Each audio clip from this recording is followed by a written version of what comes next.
Hey, Jim, the room is still muted, just so you know.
It's June 11th, 2024, Fairfield Plan and Zoning Commission meeting. Start with our meeting minutes from May 28th. I have a motion, Commissioner Harrison. I'll make a motion. They look good to me, no issues. Motion to approve. Is there a second? Second, Commissioner Corsillo. So further, okay. Commissioner Ford, are you able to sit up with us as well? Yeah, no rush. Okay, you're good then, okay. Double speed yesterday afternoon, 3 hearings, I think. Thank you. Any other members of the commission have a question? Why don't we, are you able to take off Commissioner Randolph and Braun from you? Or, yeah, They're on mute currently, I can see. Yeah, you wanna, Take them off for now. If there's a problem, we can mute it and then do it. I can only ask them to unmute. I can't take them off. Oh, okay, I thought you could. Yeah, no, they would have to unmute themselves. Okay. Well, they can hear us, Yes, so they can hear Commissioner you. Randolph and Braun, if you need to say anything, please unmute yourself. I see Commissioner Braun did. Anything further from the commission on meeting minutes? Put this to a vote. All those in favor, please say aye or raise your hand. Aye. Aye. Passes unanimously. Thank you. Next item is 470 and 700 Westway referral regarding land donation to the town. Mr. Went. Okay, Mr. Chairman, we did highlight last time the process of this 2.09 acres, while not contiguous, as a donation to the town in lieu of back taxes. There were some questions raised at the last meeting with respect to the site inspection and the virtue of having a town ownership of the land versus a conservation easement. We did get a memo that we provided from the conservation director, Mr. Bishop, who says he reviewed 100 years or multiple years, decades, up to 100 years of aerial photograph, and has done recent site inspections and visual inspections, and reveals to him no reason to be concerned about the site history. He points out that the conservation easement presently in place prevents public access, so town ownership would allow him to continue some open space trails, which I think he was referencing in this letter. So I'm hoping that that responds to the question, the questions that were raised last time. Remember, this is just a recommendation to the Board of Selectmen as to the acceptance of the property. The RTM will ultimately have to vote. So in the absence, a negative referral would require a 2/3 vote of the RTM to accept the property. A positive referral would require a simple vote. So, I mean, I can go through the remarks I made last time, but I'll leave it there for now unless there's any questions. Thank you. I'd like to make a motion. Go ahead, This is Commissioner Kathy. Braun. I'd like to make a motion to recommend, this is a recommendation, right? To recommend to the Board of Selectmen and the RTM that we accept the open space dedication. I'll give my reasons during discussion if it's seconded. Thank you. Is there Commissioner Corsillo seconds? I see. Commissioner Braun, go ahead. Okay, so, look, I understand the financials. Nobody wants to give up $53,000 of tax money in exchange for open space that can't be built on anyway. That's really, in my opinion, more of a financial decision that the RTM is responsible for, and I've been on the RTM and those decisions are made. And from where we stand, I think we are the entity that is most responsible for adding to our open space inventory, and we're far behind our own goals. We don't have an open space plan, but we do have a recommendation, and there's also a state plan that statewide we should be preserving 21% of all of our land mass as open space, and we're far short of that. It took us 50 years from when we started the open space program in 1971 or so to get around 1,100 acres. So, and that's passive, that doesn't include parks and rec land or anything like that. So this is actual open space land that would add to our inventory of open space. It's in a compromised area, which needs more protection. We have a positive recommendation for both the Conservation Commission and Land Acquisition Commission. And I really appreciate the Conservation Director's research. He basically did a whole phase one on his own, looking back, I guess, 90 years, according to his memo that we got a couple weeks ago, 1934. And he has absolutely no concerns that anybody put anything toxic or any contaminants in there, and it's never been built on. It's always had tidal or inland wetlands there, which couldn't be built on. So based on that memo, I feel that it's safe to accept it without doing a further like phase 2 study, which requires digging, you know. Usually that would, and Commissioner Randolph can correct me if I'm wrong, I think the phase 2 would be indicated if the phase 1 shows there could have been contamination deposited there when you look at the history. And finally, the other benefit of accepting the open space instead of an easement, because there is a conservation easement on it, which does protect it. However, when it's town-owned open space, then the town conservation department, with, I believe they get support from DPW as needed, they go out there and they can monitor it, they can enforce it, they can make sure there's no dumping or encroachment on it, which does happen a lot. So I think that's a main benefit. The other benefit is the town conservation department can create trails and access points for the public, which is an important part of open space, is to educate the public on why we have it and what it's good for. Not, you know. So I think for all those reasons, I would like to accept it and leave the sort of straight financial consideration to the Board of Selectmen and the RTM. They're the ones who do the budget. I think once you lose open space, it's gone. And even though it's protected by a conservation easement, it still is not protected enough, in my opinion. And we do need to add to our open space inventory. So I recommend that we accept it. I do have one question for Mr. Wendt.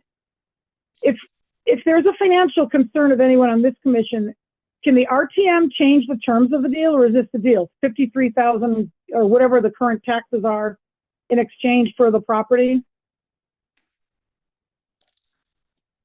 I don't think so. I think that's just happens to be the number of the current unpaid balance. That number is going to change going forward if if it's not ultimately accepted. But I think it's kind of a binary decision here. I think we're either in or we're out. Yeah, and the other thing is the history, according to the memo from the Conservation Commission, this was already approved by us, I guess, as part of the original permit application. Yes, and as we talked about a couple of weeks ago, in 2006, when the original development was approved, this commission made a recommendation at that time to accept the parcels as open space. Because of the passage of time, the town attorney thought that a fresh recommendation was in order for this proposal. Yeah, so, I mean, in the passage of how many years since 2006? 18, is that 18 years? Yep. Might be 18 years. In the 18 years have gone by. We need more open space, not less. And the town is in the best position to really protect open space once it's town owned. So I feel that we have very strong arguments in favor of accepting or recommending that the town accept it and leave the financial consideration up to the other town bodies. Thank you. Thank you, Commissioner Corsillo.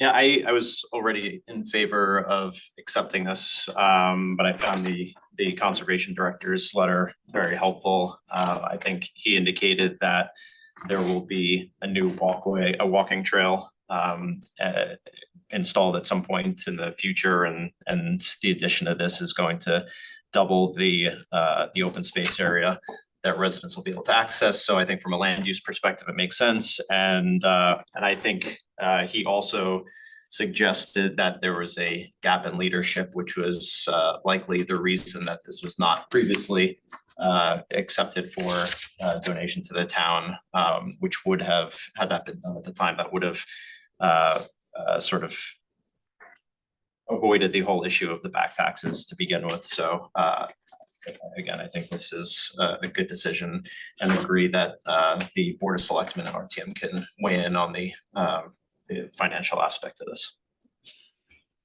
Commissioner Harrison. Yeah, I would concur with Commissioners Braun and Corsillo. I think this is a great acquisition for us. As Commissioner Braun said, the town is in the better position to maintain it, to preserve it. So for those reasons, I'm going to support this. And I was on the RTM too, and the financials and taxes should be left up to the other bodies that see those items. So I'm good with acquiring it and recommending that. Thanks. Commissioner Levy. Yeah, from my perspective, from a conservation standpoint, in terms of the potential benefit to the public, and in my role as a commissioner of this body, of course, at this point, I would go along with the recommendation to accept the parcels. Though I would hope that the RTM and the town attorney would look closely at the financial aspect of this. I mean, when these units ultimately were built and sold in 2018, the average price ranged from, looking at 491 sold for $1,045,000, 485 Westway went for $1,195,000. Obviously, the last thing we want to do is foreclose on these properties for back taxes. We're better off just getting them. But at the same time, it's a mystery to me when they were selling all these units, why they couldn't be current with their taxes. And I think that's something that the town attorney and the RTM should consider.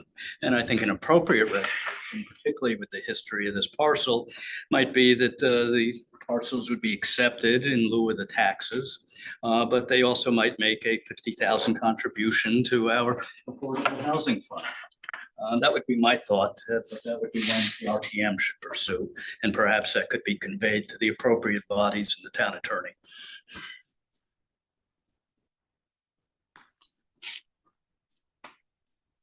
Yeah, nothing more to add. I mean, everybody's recommending it for good reason. It seems like it should have been done way back when, and maybe that's his conservation had said as a gap of leadership in them, but also really should have been on the applicant as well.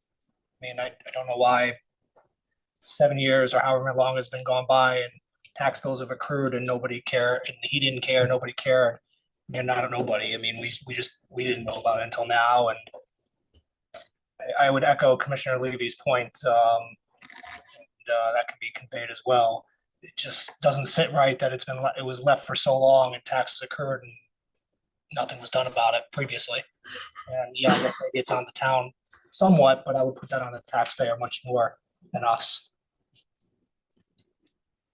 Anything further? I have one other question.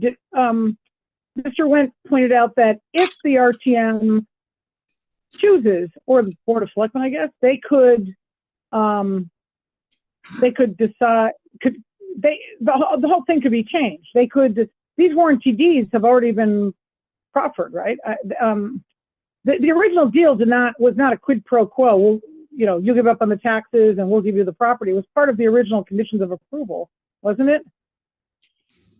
It was. The original approval contemplated the donation of these parcels as open space back in 2006. There was, sorry, litigation that ensued that delayed the ultimate development of the property, and ultimately it was a conservation easement was put on rather than the outright donation. So had there not been, I think, litigation about the timeline of the extension of the permit, that this likely would have been conveyed as open space a long time ago. So if the other bodies determine they don't want to, forgive the tax bill, they could potentially do that. Are we still entitled to get the property if it's a permit condition? Or you're saying the litigation resulted in a modification of the permit to just be a conservation easement?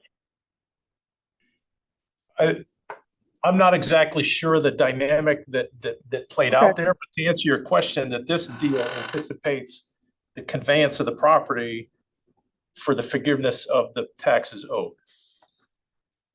So should they're either going to give it a thumbs up or a thumbs down. If they don't think that the numbers are worth it, then they'll vote it down. If they think that it's a worthy exchange, then they'll approve it. Okay. But I don't think we're going to get the land in the absence of the forgiveness of the taxes.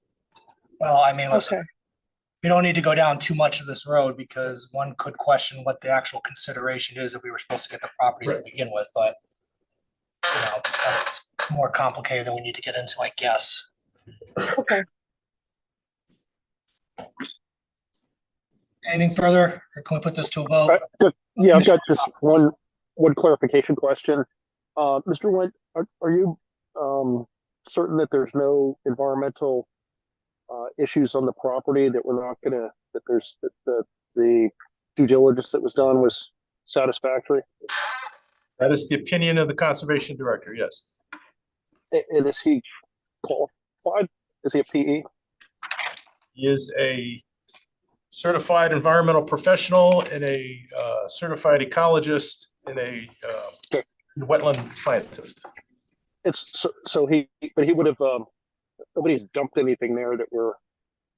Yes, you should know if I'm sorry to interrupt you, Jeff, but No Mr. Bishop, prior to his employment with the town of Fairfield, worked in the private sector for doing environmental remediation. So he's done hundreds of phase 1, phase 2 studies for private clients in the private sector prior to his employment with the town of Fairfield. Excellent. Thanks. Thank you. Even if there was something, I mean, I don't know enough about, I know a decent amount about environmental, just because they transfer the property doesn't mean if there was an environmental issue, it doesn't go back to him necessarily. I don't know the ramifications of that, but given Mr. Bishop's background and his experience, he has no reservations about accepting. All right, that's fair.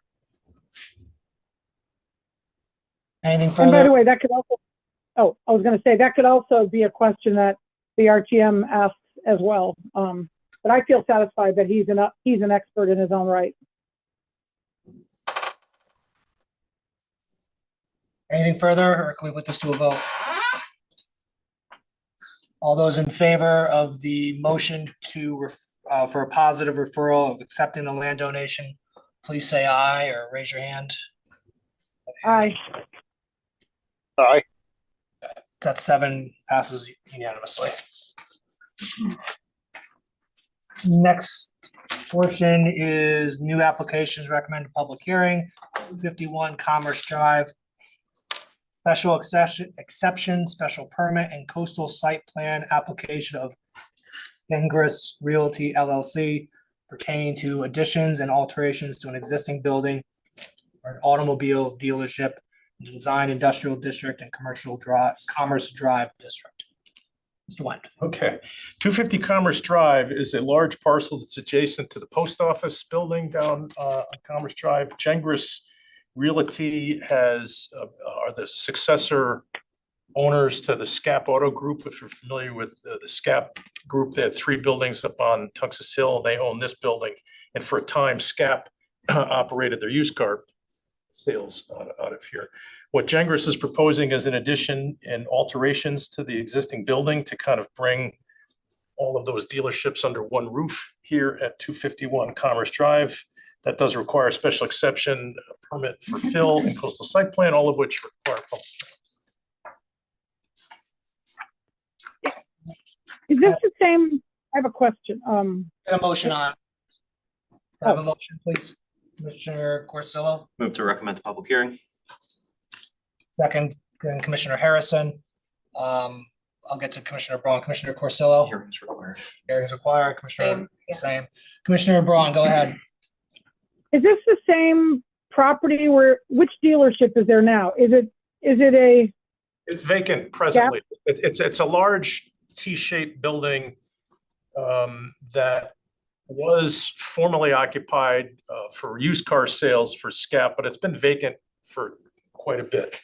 It's across the street from the new Hyundai dealership, which you will be seeing the next meeting, a public hearing for a car dealership for a Genesis dealership. That's on the north side of the street. This is on the south side of the street. Okay. It's the next parcel easterly of the post office.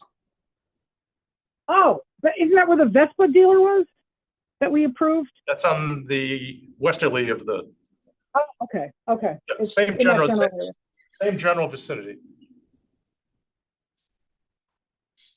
Thank you. Further questions, comments? As I said, hearing is required. Put it to a vote. All those in favor, please say aye or raise your hands. Aye. Aye. Passes unanimously. Old business, 1073 North Benson Road. Special exception application of Fairfield University pertaining to a proposed comfort station and storage building at Barlow Road in the AA zone. Mr. Wentz.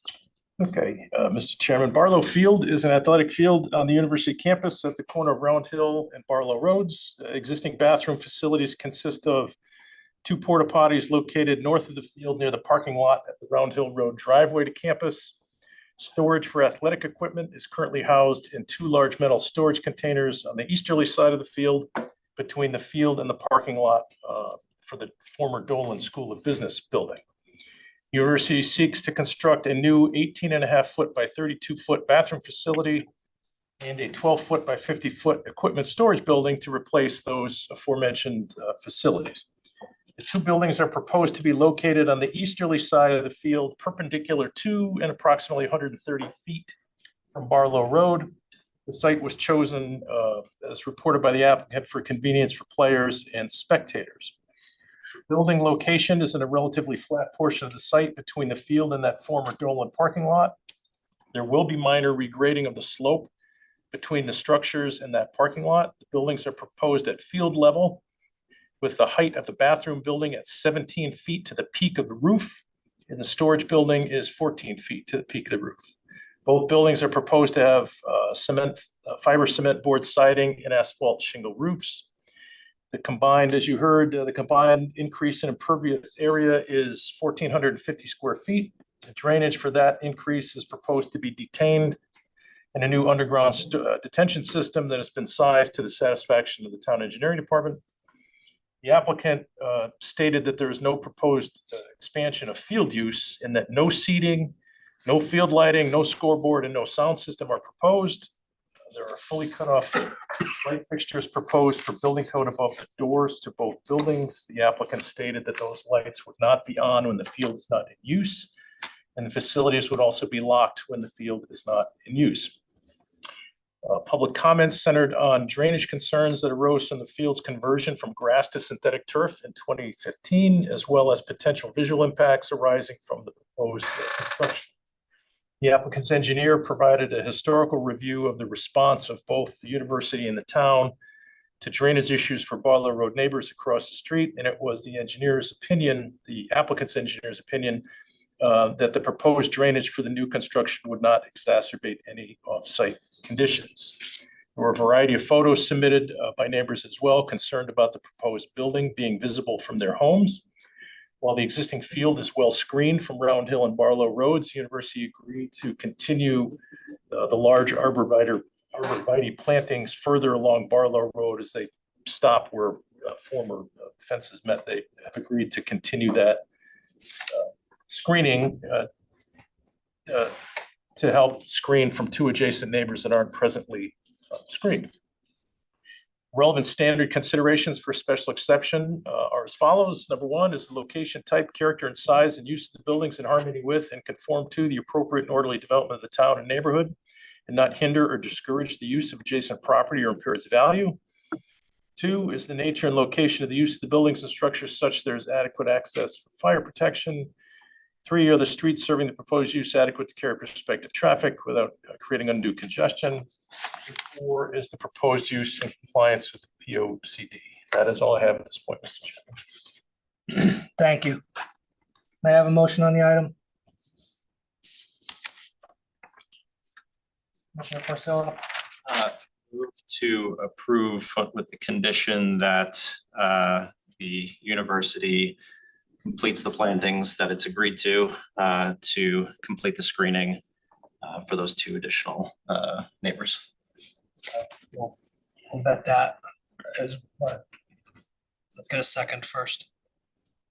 Commissioner Levy, seconds. Commissioner Porcello. Yeah, so, I think the application meets all the requirements for a special exception. I think the residents raised valid concerns about the drainage stemming from the installation of the turf field. I think, while it's hard to say what's cause and effect versus correlation, it does seem like that installation of that field likely did cause flooding issues. But with this application, that's not the issue that's before us. The turf field, we're talking about a comfort station and a storage facility. And I think the drainage issues are going to be improved by the proposed drainage system that's going to be installed in conjunction with this project. I think, the university, I've driven by the site many times, after this application was submitted. I think the screening with the arborvitaes as it exists right now is appropriate. I think it's well screened from the street level, and will improve further when those additional plantings are installed. So I think, look, it's not the location that I would select, but we have the application that's before us. And again, I think it meets the requirements of this special exception.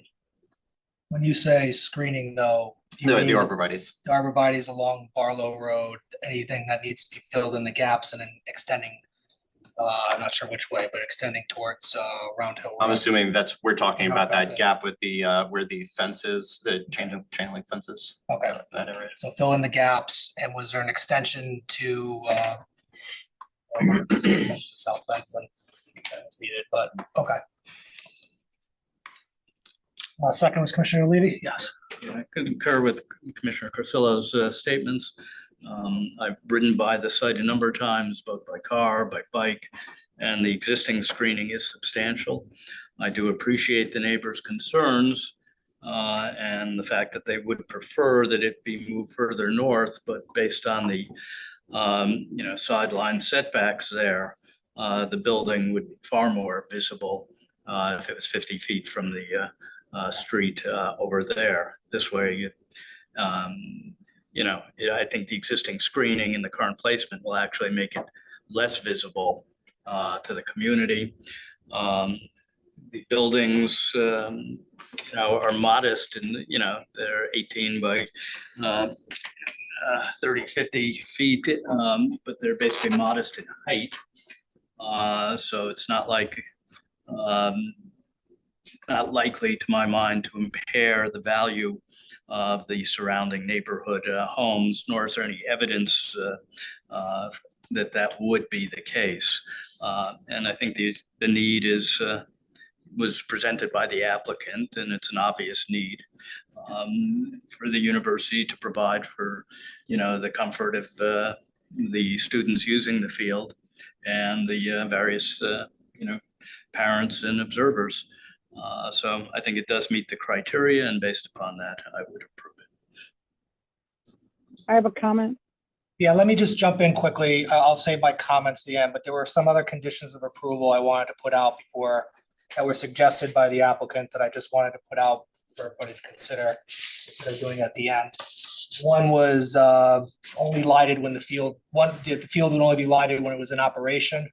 That was one condition of approval. Proposed facilities, there's no Proposed lighting on facility. the field, right? Yeah, of course, the proposed facility would only be lighted when the field was in operation was one of them. Posting hours, I suspect on the facility, though elsewhere would probably on the field would be good, but since this is the application of facility, posting hours, chain link fence to be replaced. I forget exactly where that is. I think that's, but hopefully that, does anybody recall? I just have a note, chain link fence to be replaced, condition of approval. It's a Barlow. Okay, thank you. The other one was, I think Commissioner Corsillo already was enhanced screening and fill in visible gaps. Certainly the visible gaps is there. I'm not sure if enhanced screening meant around the facility itself. Though I'm not sure if that's really needed or warranted or even advisable, considering it's, putting arborvitae's right there with the field there, but so I would just leave it as visible gaps, but at least the chain link fence to be replaced was suggested by the applicants, right? Yeah, condition, posted hours, and then the lighting only when it was in operation, which I thought were all fair and probably, since they were suggested, worthwhile putting into the approval should the commission decide it. Go ahead, Mr. Wayne, anything? I'm just gonna, if you're doing, did you want to include what they offered initially as well, that the field itself won't be lighted, and that there's no sound system, no scoreboard, and what else did I have on here? No seating, no field lighting, no scoreboard, no sound system. Portable sound system. I mean, we can talk about it. I mean, my only thought, obviously they'd have to come to us anyways for that kind of stuff. This is only about the facility itself, so I hesitate going, even, I say the chain link fence on Barlow is a little outside the scope to begin with, but it was suggested by them, and that's kind of a small ticket item. They'd have to come to us for all those things anyways, I suspect. Mr. Wen, correct? Certainly for the lighting. Certainly for the lighting and sound system too, no?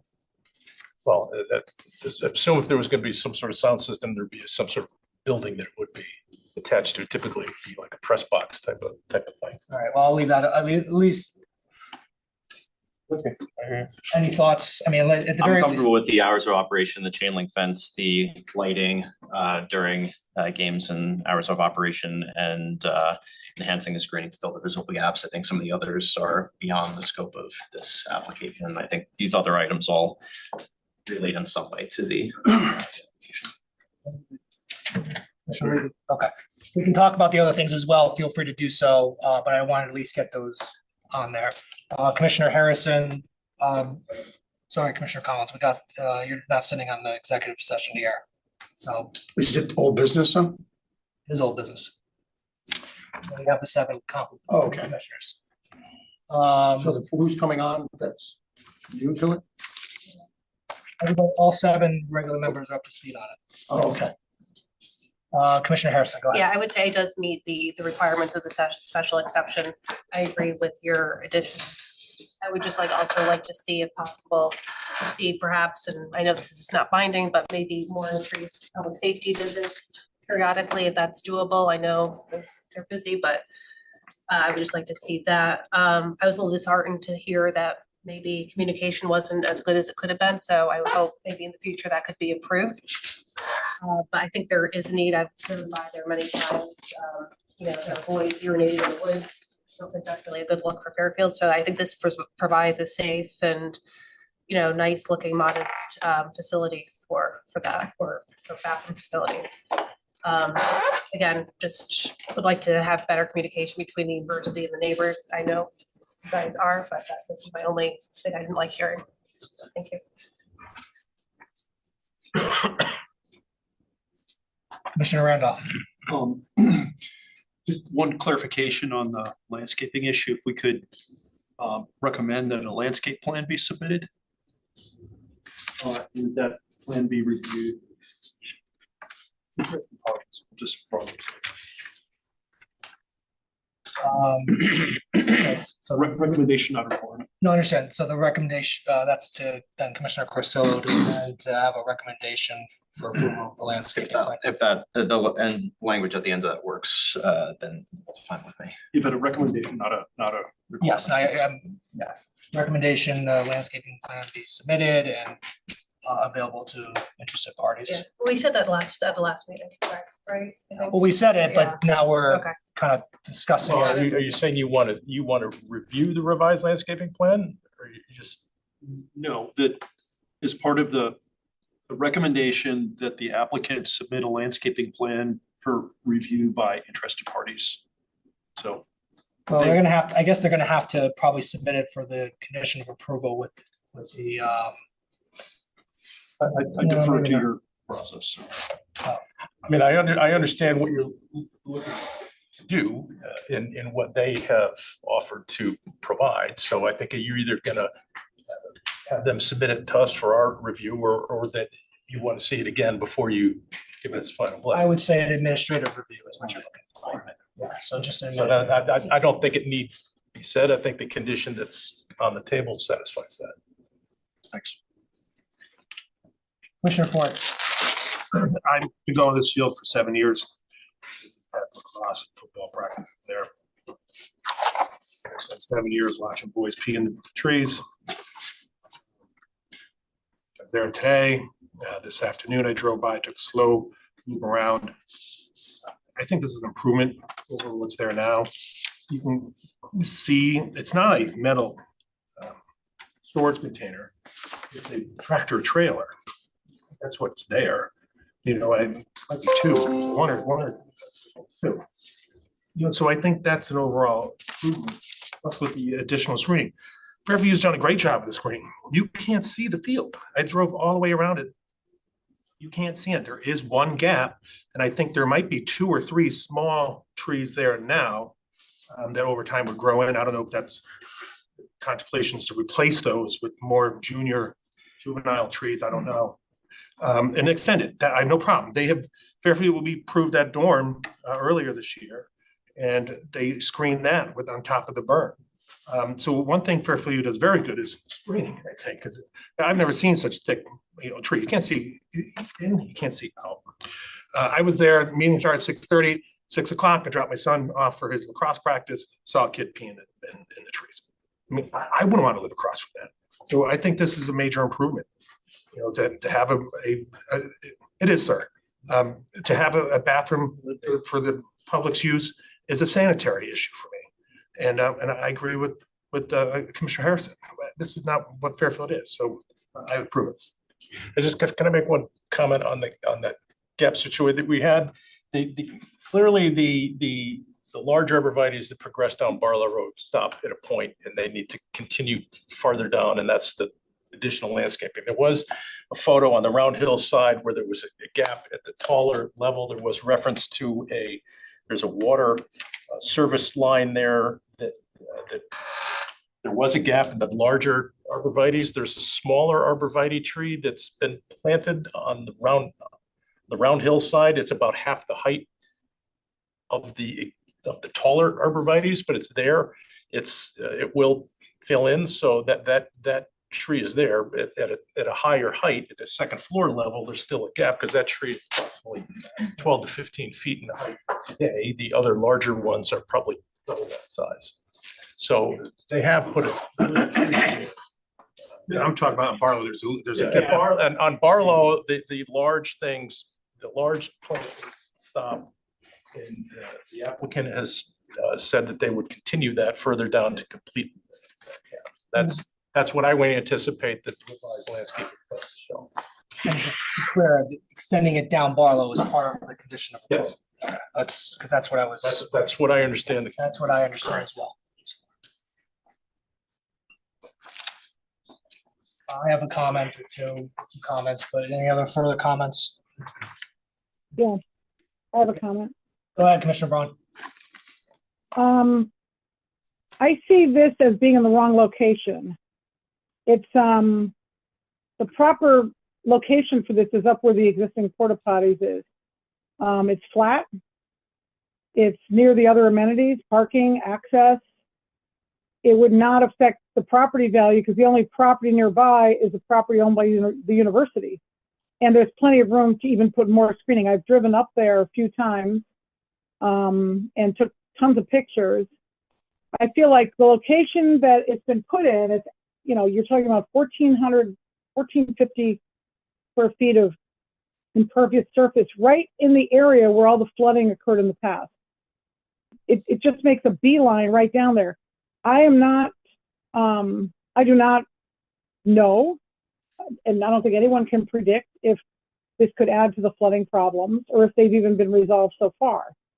At least some of the neighbors said it's still going on. So I feel strongly that this was proposed in the wrong location. I don't know why.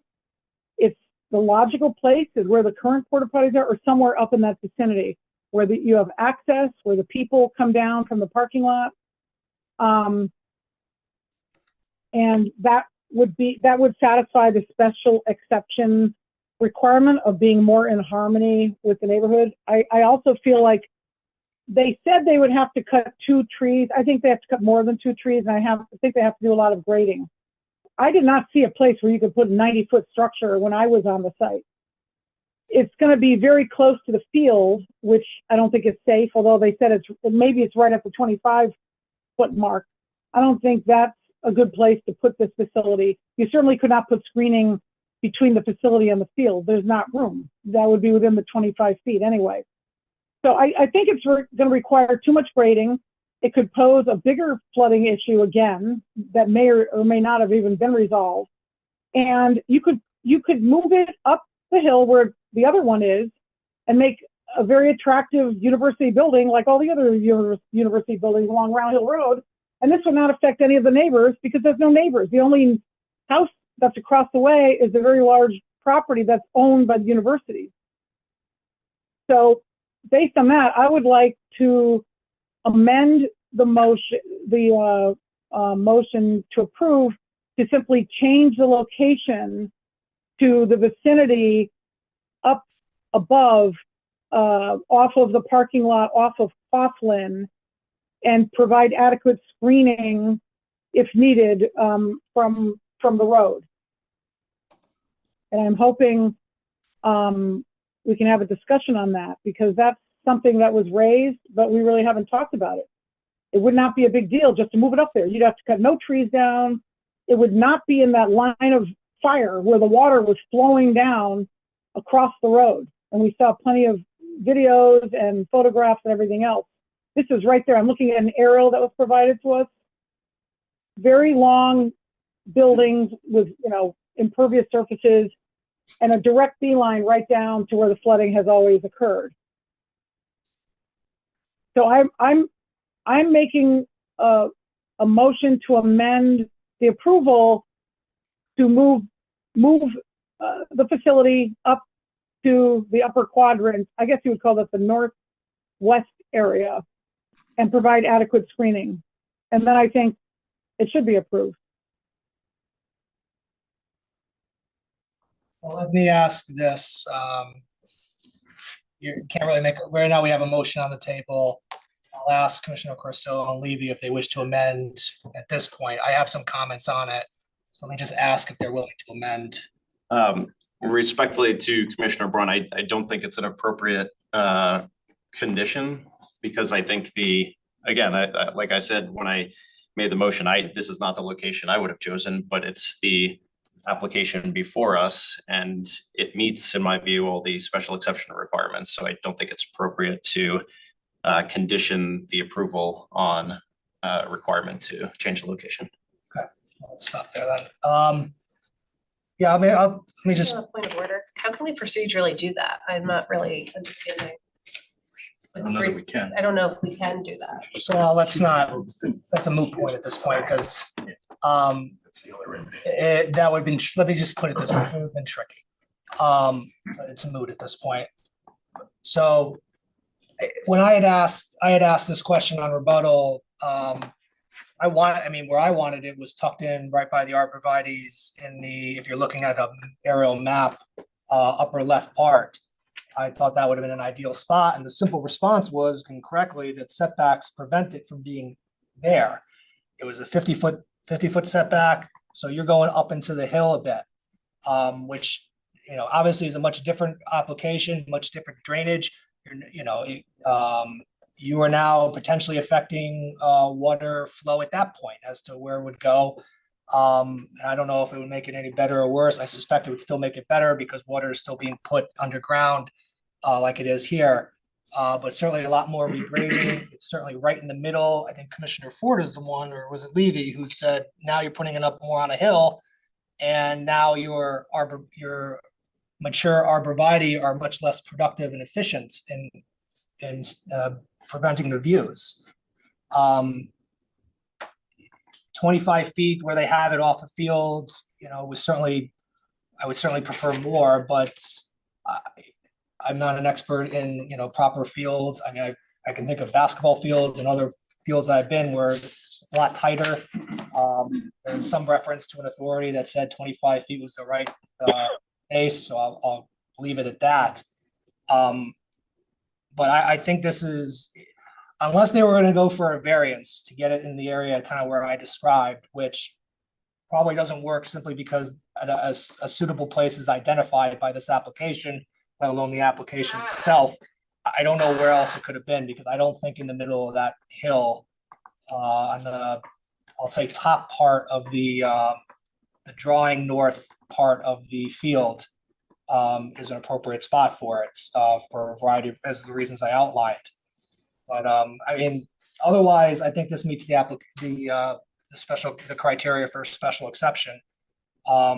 I think it is in harmony with the development of this area. There's a field here, and it's not unusual for fields to have these types of comfort stations. And I don't believe it's going to impair the value of the properties. Again, they're by fields, and this is a natural and reasonable accommodation for a field to have these kind of comfort and storage areas. I mean, trying to think of a few parks. Owen Fish has it. Melville Little League has it, and I think if you go through, I think if you go through most of the parks and fields, they're going to have something similar, of obviously varying degrees and sizes and scope and all that kind of stuff. But the idea of it there is not unreasonable in my mind. As far as helping the drainage, I mean, we have our own town engineer, the applicant's town engineer with this, approving this drainage, which admittedly is, you know, maybe 5 to 10% of the problem itself, but it is, you know, well, maybe minute or small or whatever the characterization is, it appears to be helpful. Fire protection doesn't seem to be an issue. Traffic won't be an issue. And the Fairfield University operations is part of our plan and conservation development. So the place I would like it is prevented by our own setbacks. Probably would have been, you know, like I said, a variance. Probably, I'm not sure if it would ever, you know, if it is legally possible, would have been, or could have been, or could be in the future. I suspect probably not. With the large arborvitae, I think tucking it in that corner would have been the best place for it, but our own setbacks kind of hurt us and thwart us in that respect. So, I mean, I'm in favor of the application. I'm hopeful that it improves this. I'm hopeful that it improves, however slight or small it might be, the drainage issues. I am optimistic. Hold on, I'm sorry. I paused.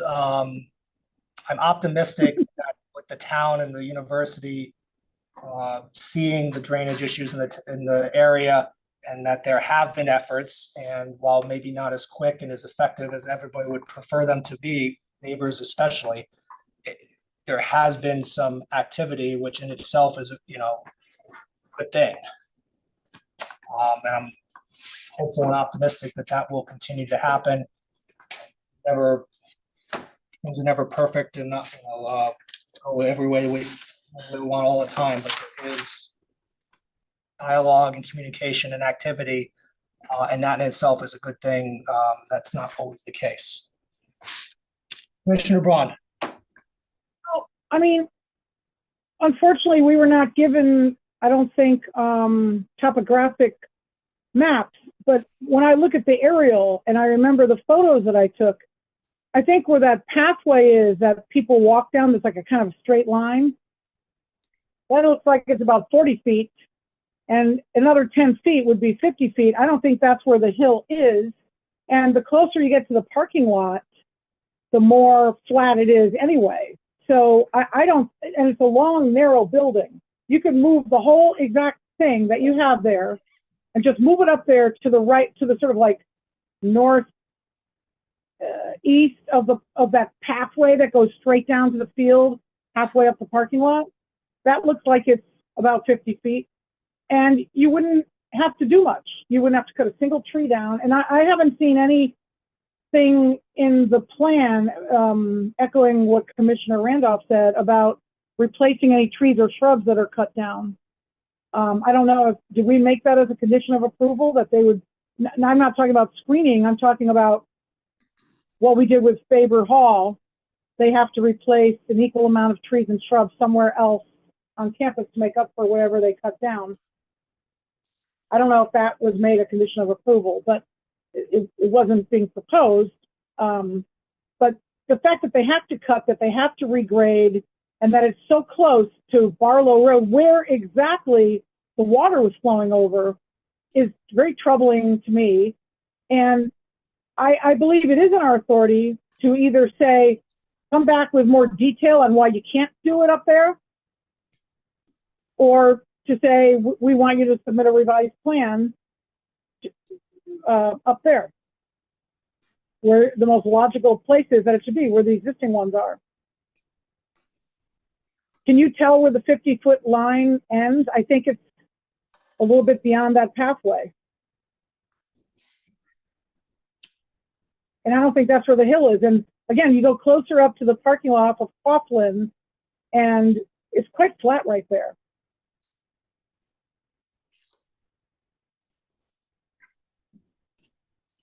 Commissioner Randolph. Commissioner Braun's raising the point of tree replacement. I would be satisfied if the landscape plan, a thorough landscape plan were prepared that would satisfy that requirement. Respectfully to my fellow commissioners, I'm a registered architect, and I'm not going to suggest where another location is for this building because I haven't studied it. So I'm a licensed professional and I'm not qualified to suggest other locations. I think we have to take the evidence that was presented and the evidence that was presented by BL. That was your engineer, right? Was your engineer? Langen's analysis of the stormwater runoff was complete and professionally prepared.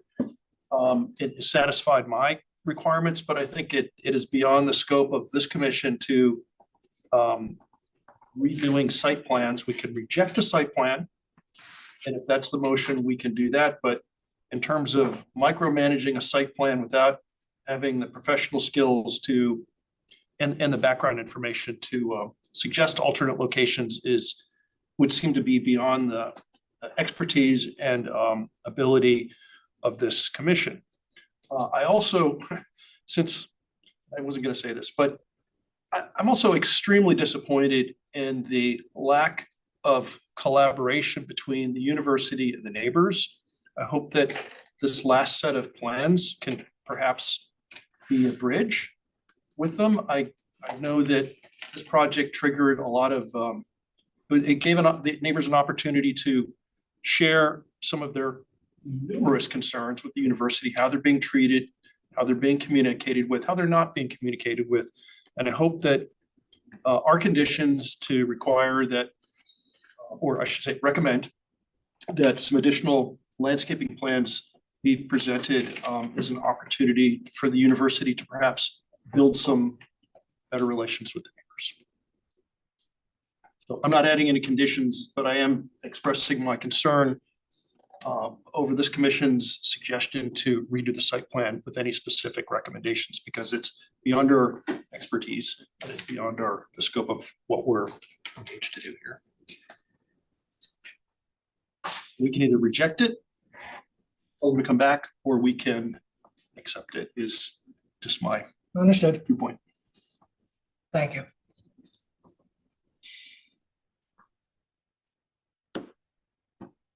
Further comments? I don't know if I agree with that. I think haven't we in the past in other applications required submission of a revised site plan or a revision? Or is it are you saying this is too big of a revision than we've done? Haven't we done that before in the past? Haven't we conditioned approvals on submitting something modified? There's been times when we've asked for them to come back with revised site plans for a variety of reasons. I can't remember them all off the top of my head. I don't think, as it stands right now, I don't think we really need to get into it, considering I think the comments I've heard thus far. You may be simply right, without saying one way or the other. It may just simply be the right that moving it by a condition of approval is probably too much of a move, and much of an amendment without having a new site plan completely, even a new hearing, probably a new hearing, because it's in a different location with now potentially different neighbors being affected as well. So I don't think this is the type of thing that we can just amend and move without starting. I'm trying to remember the park off Tunx's Hill with the paddleball courts. Didn't we have them relocate something? Because they were. We had them relocate the path. So we took off the path that went downhill, and there was an existing path up from that downhill parking lot off of another street. I forget where. So that was a minor thing. It wasn't moving a building with all the associated issues that go with And that. there's another public hearing. Did we have Thank you. Yeah, Oh, we did another public hearing for it. Right. We denied it. I'm sorry, I missed. Well, I'm- Commissioner Garcelle is right. We denied it or did something initially, and they redid their application. They came back again for a second time. So again, not something we did. Okay. So I understand that now. We felt it was done wrong, and for some reason we didn't say, they didn't choose to modify their plans in the middle of the public hearing. We denied it, then they came back later and moved it around so it made more sense. Well, so I don't think my motion to amend is going to be seconded, but I do feel like we have to turn this down because I feel it's in the wrong place. I think a number of commissioners feel it's in the wrong place, and I'm very concerned that, it took, 10 years to try to rectify the flooding problem. And I don't know if it's been rectified yet. And now we're adding more impervious surface right there, right where the flooding problem was. The other issues, which I mentioned, it's in the wrong place. For convenience, it should be near the other amenities. I don't think there's a hill. I do understand that without having investigation of where I'm proposing it should go, it'd be hard to put that out as a condition of approval, but I can't support it the way it's drafted. I feel like the burden's on the applicant to provide us the information we need, and I don't think they've done so. And I'm concerned this is going to create another flooding problem that will take another 10 years to resolve. I'm more worried about the flooding and the loss of vegetation and the regrading than I am actually about the screening, because I think the screening can be fixed fairly well with more arborvitaes. Well, I mean, listen, as far as the history of the flooding and the remediation, whatever, I forget exactly the details. Everything's in the record as to what happened. I'm not sure, nothing was done for 10 years, but I don't remember, and I'm not going to get into it. Well, it's been quite a few years anyway. It hasn't been like 2 or 3 years. It's been since the turf field was constructed, whenever that date was. Less than 10 years.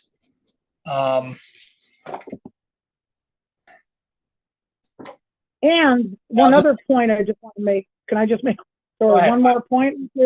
I know this is not an application about the turf field, but if somebody pointed out, and there was quite a bit of material presented to us about turf fields, and it could be reaching towards the end of its life, and all the plastics, the microplastics, I don't know what happens when they reach the end of their life, but if there is more of a flooding issue that could be worse, and all that stuff goes downhill too. So that's just another point I want to say. I just have one thing. Commissioner Ford. I was thinking about this today, since Kathy bringing up turf fields. There is a turf field, we don't have enough turf fields in the town. And the fact that Fairfield lets the youth sports programs use that little corner is very gracious. There is an application, I think, that voted on to putting a turf field at Ludlow, behind Ludlow Middle School. There needs to be turf fields at Ward High School. And I have 4 kids, I have 4 athletes. Constantly rained out, constantly the fields are flooded. If you play on the fields, it leads to injury. So the turf fields permit the kids to play. We need more of them, and that's part of the issue here. If we had more turf fields in Fairfield, we may not necessarily need this one, but we don't. And Fairfield is graciously letting our kids use their field. So I think you have to balance that. That's not really directly to the application. The application sounds to me as a sanitary one, because I've seen it. I saw it 90 minutes ago. People peeing in the bushes. I would not want to live across the street watching people pee in the bushes. I wouldn't want it in my street or anybody else's street. So that's, but if you're going to mention turf fields, there is a strong undercurrent of people in this town who want more and more turf fields. And I agree with them. That's got nothing to do with anything, but I wanted to say it. I understand all of that, and I wish that there was an alternative to turf fields that could perform, because I feel that they are environmentally bad and maybe even bad for health. But that's a whole other conversation. But my concern is whatever could be leaching off will be made worse if the flooding is not resolved, and if this makes the flooding worse. So that's really my main concern. And I totally agree with everyone. We don't need porta potties and corrugated metal containers to store our stuff in. But I feel like an attractive facility should be moved to the top, and should have been moved to the top, and we should have been given that alternative. So based on that, I can't support it.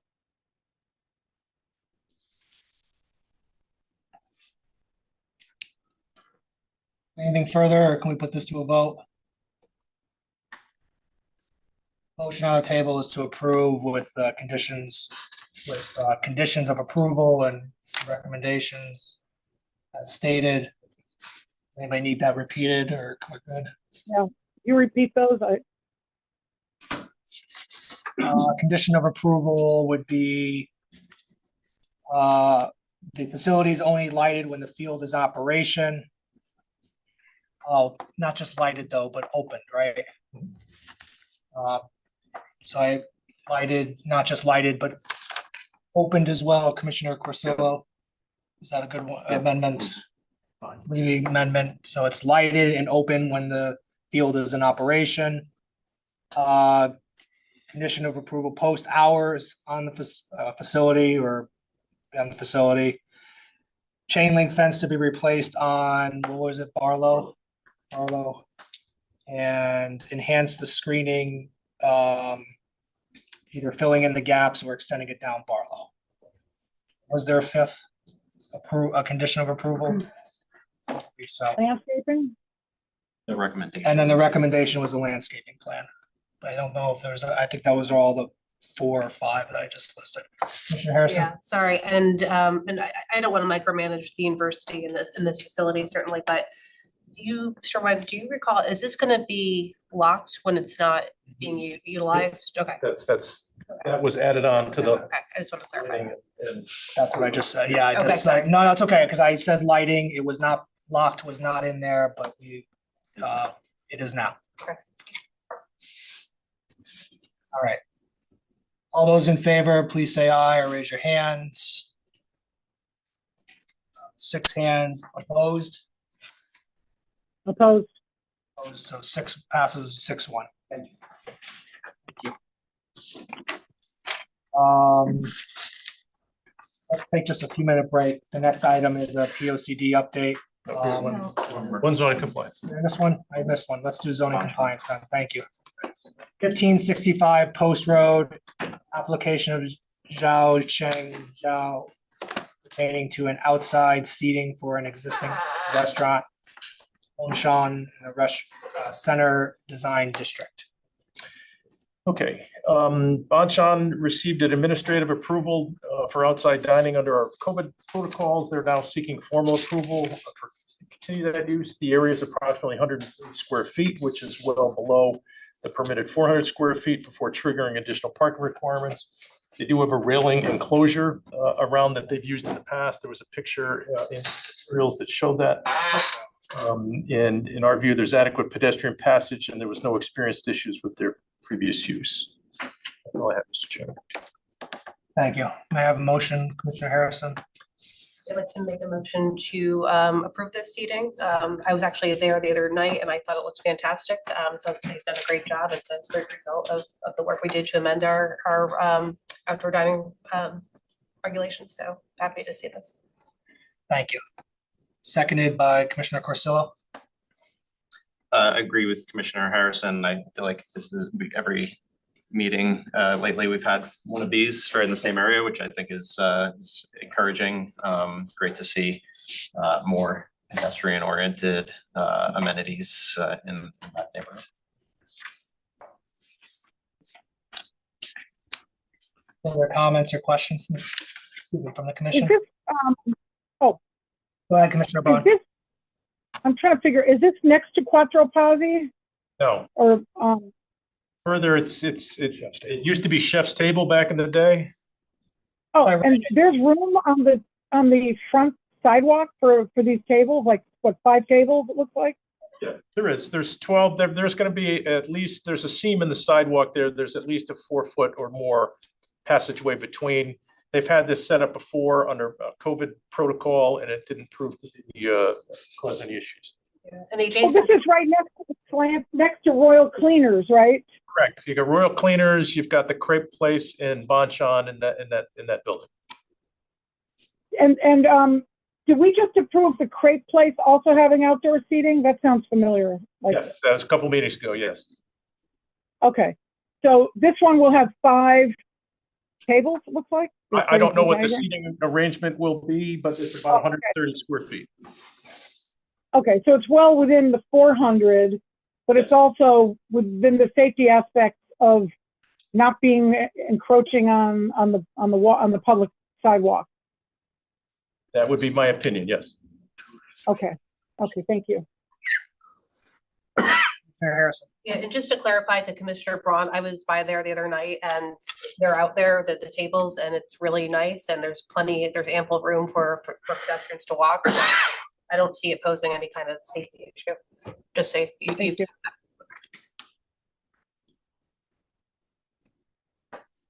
Further comments, questions? Pretty straightforward, complies with our regulations. And I get the sense that the businesses really appreciate this. I'll say amenity, it's probably not the right word, but They do. I may have mentioned this No, to you, please, Mr. yeah. Chairman, but you guys always often get some negative blowback. You don't always get positive reinforcement, but you should know that the restaurant community is very grateful for the latitude that was extended to them during COVID and then subsequently with the outdoor dining amendments. It's been well received by both the business community and the public. So those folks that survived are thankful for the opportunities that they were given. Thank you for that. further, well, can we put this to a vote? All those in favor, please say aye or raise your hand. Aye. Passes unanimously. Let me just take a quick break. I wouldn't mind using the restroom if that's okay, since our last item is going to be a POCD update. Recording stopped.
Thank you.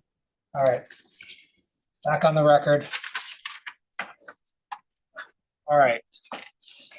So I think last we left off, I don't remember the exact point, but we have a chapter or two left in the most recent draft of our POCD to go through as we've been going through last time. We have some additions, proposed edits from staff based on their essentially hearing us comment on the draft language. So let's go through, going through the draft. Is it just one or two one or chapter? Just one. I can pick it up. So let's go through that and then we can revisit proposed edits, other issues, we can kind of figure out where to go next, but let's at least go through that last chapter. What, Sorry, real quick, sorry, I apologize. I have some feedback just for some other sections that we have gone over. Can I? We won't stop. No, No, okay. don't worry. I just want, let's go through this and then we can go through. So where we left off was page 53, the chapter entitled Resilient Community. Before I start with that, I just kind of want to reset. Last time, the last couple of sessions, it's been a little bit since we had a substantive discussion. And last time we did discuss, and I just want to highlight that it's a reminder that this, as we previously discussed, this whole POCD is a goal and policy aspirational document. It's an articulation of what priorities are for you to consider over the next 10 years. Its adoption doesn't implement any of those recommendations. It just creates the priorities. The next phase of implementation is to ultimately implement the priority strategies into zoning regulations. So that's the implementation step that comes next. We have a draft. I'm having trouble hearing you all of a sudden. Can you? Oh. Okay. Oh, that's better. Yeah. You're good? Okay. We have a draft of the reorganization of the regulations that we've shared with you, but we're kind of holding off on that till we get to this. And then the last phase would be potential substantive regulations. So with that kind of reminder of the how well the pieces fit together, page 53, the resilient community, and what we were doing is just walking through the changes that we've made, proposed since the last draft. So I'm only going to highlight what's been changed here. On page 654, we made some, cleaned up some of the language, I think, with respect to the history of flooding. We eliminated some lines that most practitioners believe. We just went with more an empirical statement. What's not reflected here is in the page 54 in the right-hand column, where there's some discussion about sunny day flooding. Where the sentence, it's not reflected in your draft, but what we're proposing is from comments that we've got kind of interim from the Flood and Erosion Control Board. The statement says this flooding might be referred to sunny day flooding, or the proposed language is this flooding is referred to as sunny day flooding. And then further down that paragraph, where it says some properties surrounding Pine Creek and Ash Creek may be experiencing occasional king tide and sunny day flooding. We're proposing that to say some properties and roads are currently experiencing occasional sunny day flooding. So that's a minor change that's not reflected in your this draft. Are you on page 54 right now? Yes. Go ahead. So as we move, there's really no other changes to this other than we get to the blue pages, which begin on page 62. And I'm sorry, Kathy, I did not email you a recent change as of today, but what you have in your document, there's a couple of things on page 62, where instead of ensure and strategy A, focus investment in resilient hubs, 6, rather than say ensure, we're using the word prioritize. And then under 7, evaluate the appropriateness of microgrids to serve resilient hubs and town facilities. We have on the top page of the handout I provided you today, some additional Can you put edits. that on the screen? Could you put that on the, up on the screen? Because I'm online, I could look. Can you share this? I might be able to do that if you give me a minute. Okay. You go to. Here. It might be able to. Is that work? Check here.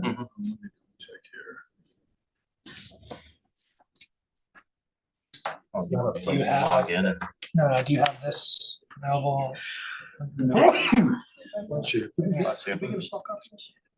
Jim is saying that we Soft got copy a of this? copy of that on the May 28th meeting. Yeah, so, yeah. I can email it. Well, I was just gonna say, we can I email have it it to open her. right now. You want me to look for something on our You page? can email it to her. He's gonna email it to her. What's that? He's gonna email it to Kathy. Yes, CD. You know, this document. Well, the only thing that's different is this first page Oh, wow. wasn't in the May 28th. This is Oh, the only, okay. this is the only page you don't have. And I'll walk through And it. it's It's not- page, I'll just mark it up with what you tell us. So Yeah, it's it's the not, blue it's page not, called resilience. yeah, I put it on the top because, you know, this is, so what we're Okay. suggesting. All right, so it's not real, so strategy B, invest in resilient. Yep. Core.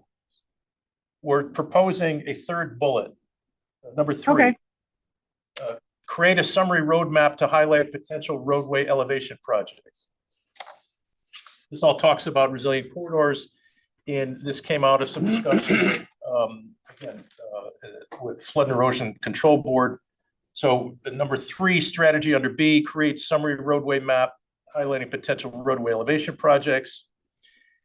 And then on the following page, strategy E,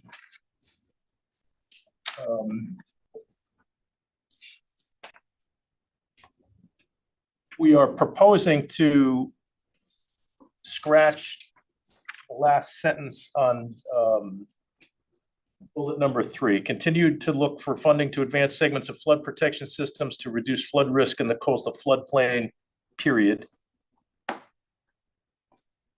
And then proposing 2 new strategies. Strategy 6, again, from discussion from, these are comments that came from the Flood and Erosion Control Board. Number 6, consider a climate change and coastal resiliency fund to create a fund for improvement projects. And number 7, study the establishment of a stormwater authority within the DPW engineering department to assist with upgrades and improvements in the town's stormwater system. So those are kind of big picture things that aren't necessarily under your domain, but came out of recommendations from the Flood and Erosion Control Board. Is language like this needed or helpful for grants and? It is, if that's something that the town's looking to pursue, the fact that's identified as a priority, they can point to that in funding source applications. Which I suspect was a major. Yeah, that's why they wanted us to kind of insert that. Commissioner Levy. Just on number 7, do we want to study the establishment of a stormwater authority or just consider that? Where are you? I'm sorry. On 6. on the last one, number He's 6. suggesting change the word study to consider. And Is it a language care if affects? I think Order, Do going we for. want to have a study or do we just want to consider it? Yeah. I think that's a logical change. That's fine with And me. the Stormwater Authority should collaborate and coordinate with WPCA because during storms, either one of, my understanding is, not being an, either one of them can back up and affect the other, right? And overflow into Long Island Sound. Like WPCA establishes sanitary sewers only, right? Not storm sewers. That's correct. Right now, we have separate sanitary and storm systems. WPCA has their own fund that gets created with what they call an I&I fee, an inflow and infiltration fee for any new development. And they've got quite a big amassing that fund to go back and solve issues where groundwater is getting into their system. The stormwater system isn't infiltrating into the sewer system. It's groundwater. It's manholes that aren't watertight or older pipes that need to be lined because they're cracked or need to be replaced. So they're And that separate. causes, but is that what causes the sanitary sewers to overflow and then we shut the beaches down? Is that issue that takes place? Yes, that's unrelated to the stormwater. It's kind of related because, a big flush and a big storm of stormwater can contribute to bacteria in the swimming in the beaches. But the WPCA reports that about 50% of the flows that they treat are groundwater infiltration. So the big thing for them is to reduce that infiltration, it expands their capacity to actually treat sewage rather than treating stormwater. But they're separate things. So I assume that they would, well, WPCA is a separate statutorily authorized commission, right? Yes. Because they can assess fees and establish infrastructure, but this would be an authority within the engineering department, which is within DPW, right? Yes. But I'm assuming because engineering and DPW is sort of like the support staff for WPCA, I assume they would all just naturally coordinate and collaborate. We don't have to put that in here. Yes. Because the two seem like they need to collaborate and coordinate. I agree with you, and that's a fair comment. Okay, thanks. Commissioner Randolph? I've been getting some questions recently about where impermeable surfaces are regulated, and I was just talking to Matt. And I. No worries.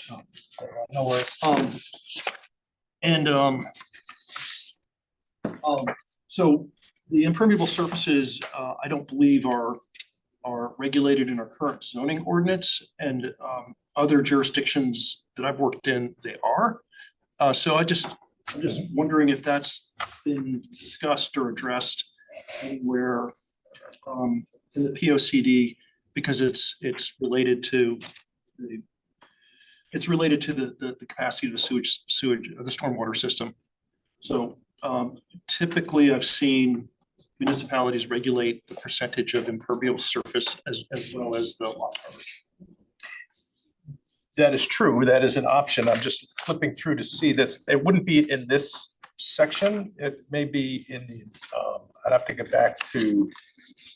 I'm just raising that as something, if you could check on that and raise that as and I don't know what the best practice standard is, but if we could make mention of that, that would be, I think, a good addition. Commissioner Randolph, I'm not sure I understood your point. Is it that we should be assessing the addition or changing in our cumulative impervious surfaces to see the impact on stormwater systems? Is that what you were saying? Now, impermeable surface is not addressed in our zoning ordinance. In many other jurisdictions, it is. Okay. So it should be in the POCD so you can add it, in other words. I don't want to just say add it. I'd like to, study, evaluate, coordinate with authorities. I think that would be a step in the right direction.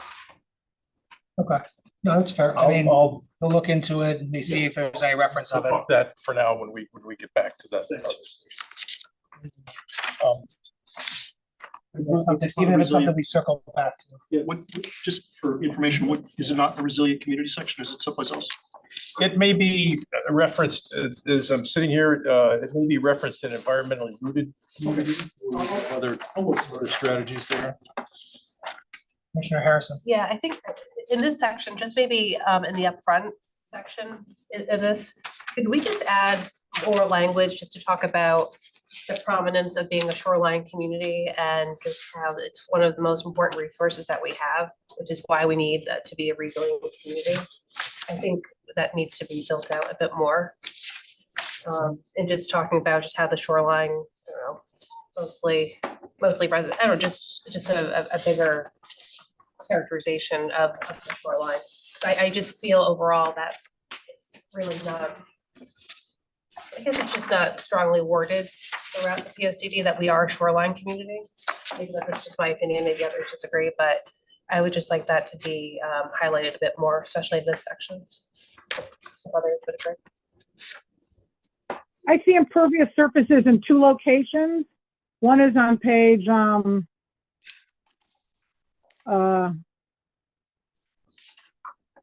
page 44, which would be the green section, I guess. And the other one is on page 16? No. Huh. It doesn't really talk about what Commissioner Randolph was talking about, though. And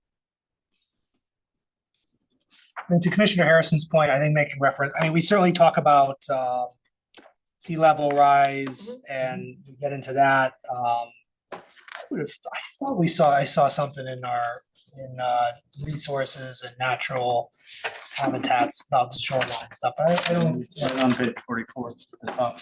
But I think it also maybe deserves just some headlining in the resiliency area, because this is why we need to be resilient, because we are a shoreline community. That's just a personal preference.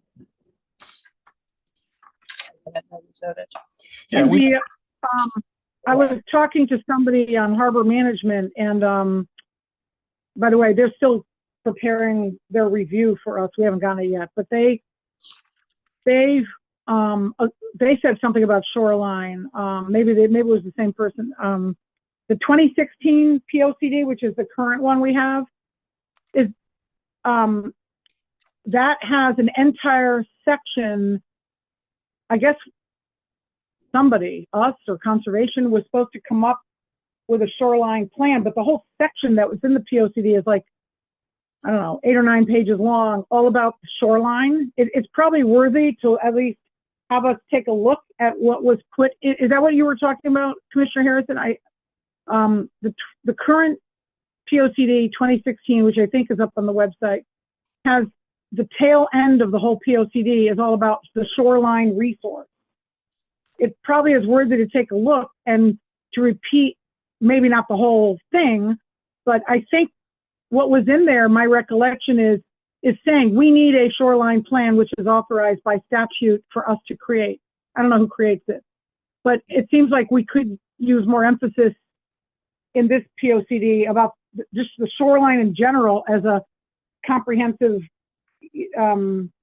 resource, you know, where you would have a number of different commissions or authorities weighing in on a comprehensive plan for the entire shoreline. It would include resiliency, sustainability, flood and erosion control, whatever. But I think it's worthy of us to go look at that. Thank you. My point was just, I would just like a stronger articulation of being a coastline community in the upfront section. You know, the changes that we've had, the sea level rise, you know, storm events, you know, why we need to bolster resiliency in general there. I understand what you're asking. We can make reference certainly to what's on page 44 and then have some other introductory language that does what I think you're suggesting, is to make the point that why it's so important that this chapter exists. Yes. Thank you. Comments on the thoughts on the resiliency section.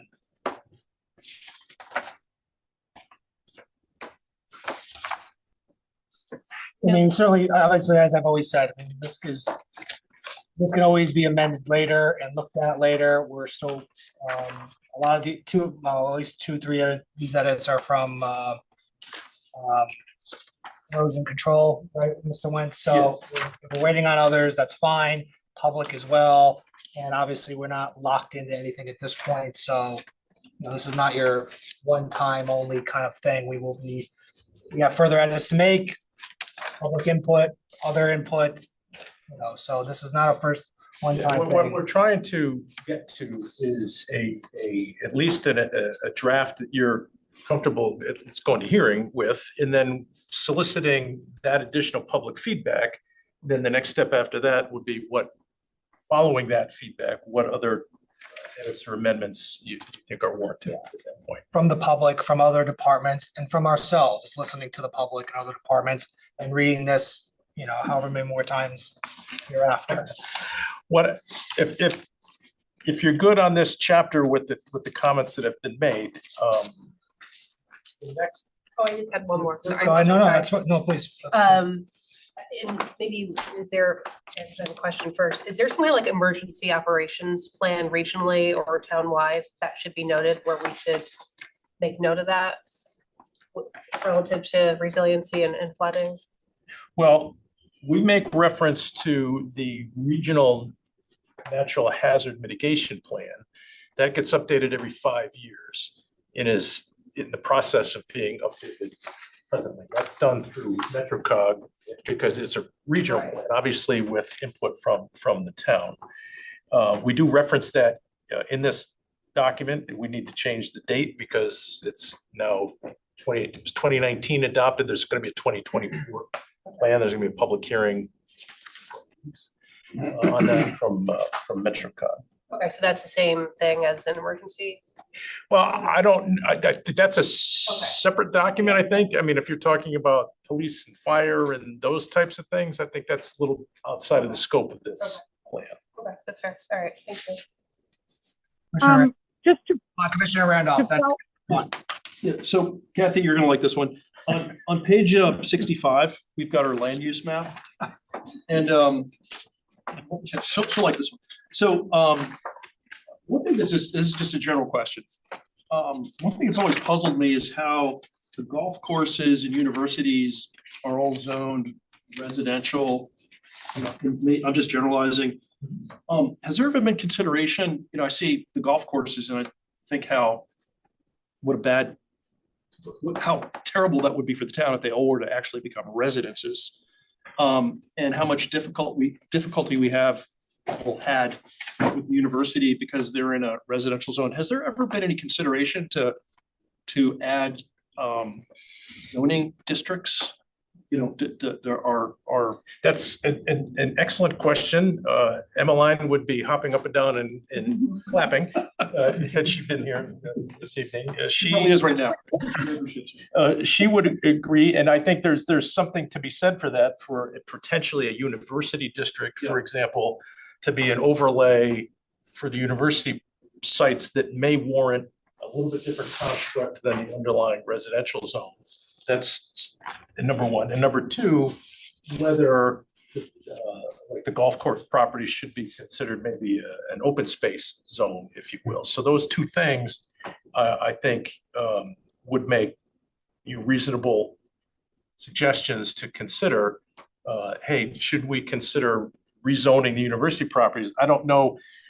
While it makes sense mechanically, the cow may be out of the barn a little bit with respect to Fairfield U, and if we're going to make things, say this the wrong way, if it's perceived to be making it easier for them, that might not sit well with certain folks. But that's it. There's something to be said. The regulations used to permit a higher height allowance for special permit uses, for example. The regs of old said special exception uses could have a height of up to 60 feet. That was taken out, and there have been several examples where universities have had to go get variances for height because they're above the 40-foot limitation. So if you think that warrants consideration, we would have no issue at all with considering when we get to the substantive zoning regulation changes to consider establishing a university and/or open space district.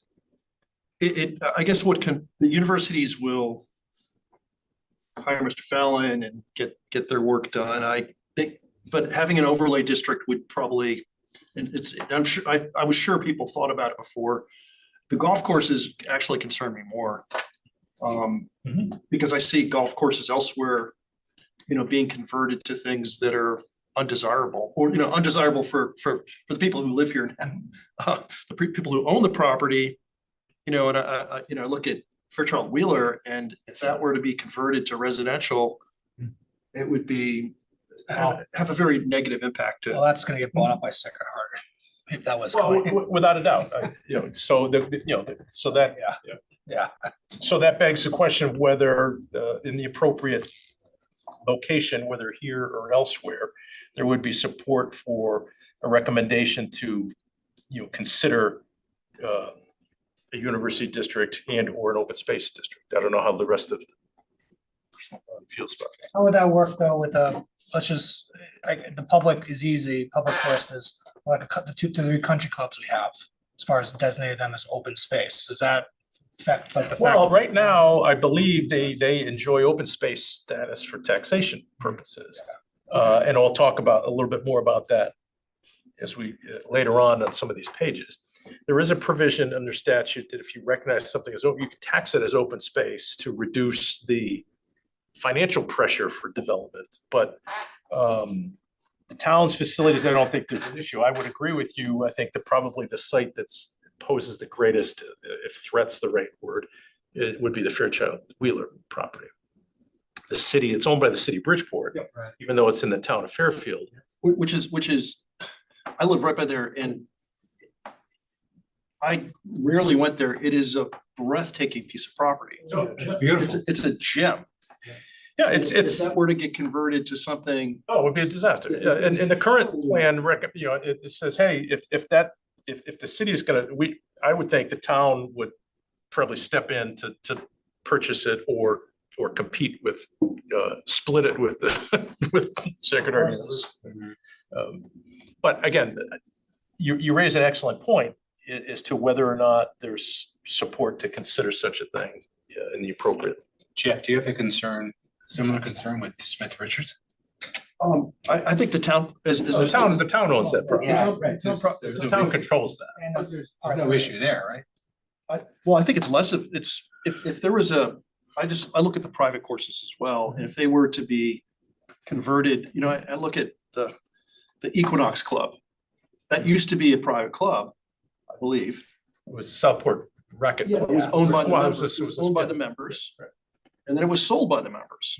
So that could happen to a golf course. It's unlikely, but I think, if we're looking 50 to 100 years in the future, we should try to prevent that from happening. I agree with you. Can we, Commissioner Harrison's next. With respect to the private clubs, they've all been zoned AAA. So right now, to reduce that exposure, if you will, Brooklawn was rezoned to the 2-acre minimum. And That's safer. the 2 other private clubs were already 2-acre zones. It's safer, but I mean, I agree with you. FCC's underwater too, so I can't imagine that's gonna be a problem. Sorry, Commissioner Harrison. That's actually owned by the town. Yeah. Federal government. Under in Southport. is I really- thought financially under. Oh, no, I'm sorry. I was like, I doesn't meant- mean financially underwater to me. FCC? CCF, Oh, sorry. right. CCF, Oh, the sorry. whole- I don't know how they're all Yeah, whacked. go ahead. Mr. Yeah. Commissioner. I would just go back to the university district that Commissioner Randolph mentioned. I think that's a great idea. We both lived in Seattle and know the U district is a thriving place. And I think potentially if we do have university districts, maybe something what happened tonight would be prevented because there could be more cohesion, more partnerships with the public and the private universities. So I think this is something we should definitely explore. I mean, the universities are both thriving. They're potentially going to buy more land, and I think if we have a seat at the table, Their taxes won't go up either. but I think that's something that we should really explore. I think we could, we talk about walkable communities, maybe we could make these university areas more walkable and more friendly towards people who live there and as well as the students and faculty. It would also set expectations, so when people buy a house next to the university, they're not expecting it to Turn into something. frozen in time. It's a good point. Right. Commissioner Braun? yeah, so is what you're saying that we should take some of these golf course lands or Fairchild Wheeler and change the zone to something else so that they could not put highly dense housing? Can we create a new zone? I mean, what are we allowed to do here? Well, what the suggestion would be to consider an open space zone that would allow the existing recreational use to Okay. exist, but not much else. No 2 acre zoning. Right. To eliminate the underlying residential zone. I Fairchild think Wheeler, that's great. Fairchild Wheeler's Residence B though, right? No, it's R3. Yeah, Is it half acre? it's a great, 1,000 square feet. These labels are, Yeah, they're off. That's what's throwing me off. they're all off by one. It's Sorry, like we need to reset that, but no, it's the purple. no, the purple is, the purple is this former GE site. It's the big empty space to the right of that. Yeah, that's like a tannish. Right, it's R3. It's R3, okay. It's I'm sorry. labeled R, No, that's fine. the labels are off one level, but Sacred Heart I- West. Yeah. Sacred Heart West Campus. Yeah, okay. so we're a little off where we Alright. are. No, but that's- But again, it's a good point, is if there's support generally for the consideration, again, as I said, this is an aspirational document. It doesn't implement anything, but if in the appropriate location to consider exploring the establishment of both the university zone and an open space zone, we can add that in the appropriate location. We're a little, whether that be in the future land use plan, whether that be in, Let's poll. I mean, I think that knowing the very kind of, what we've talked about now, would people be amenable to consider what was discussed, university districts, golf, open space for golf?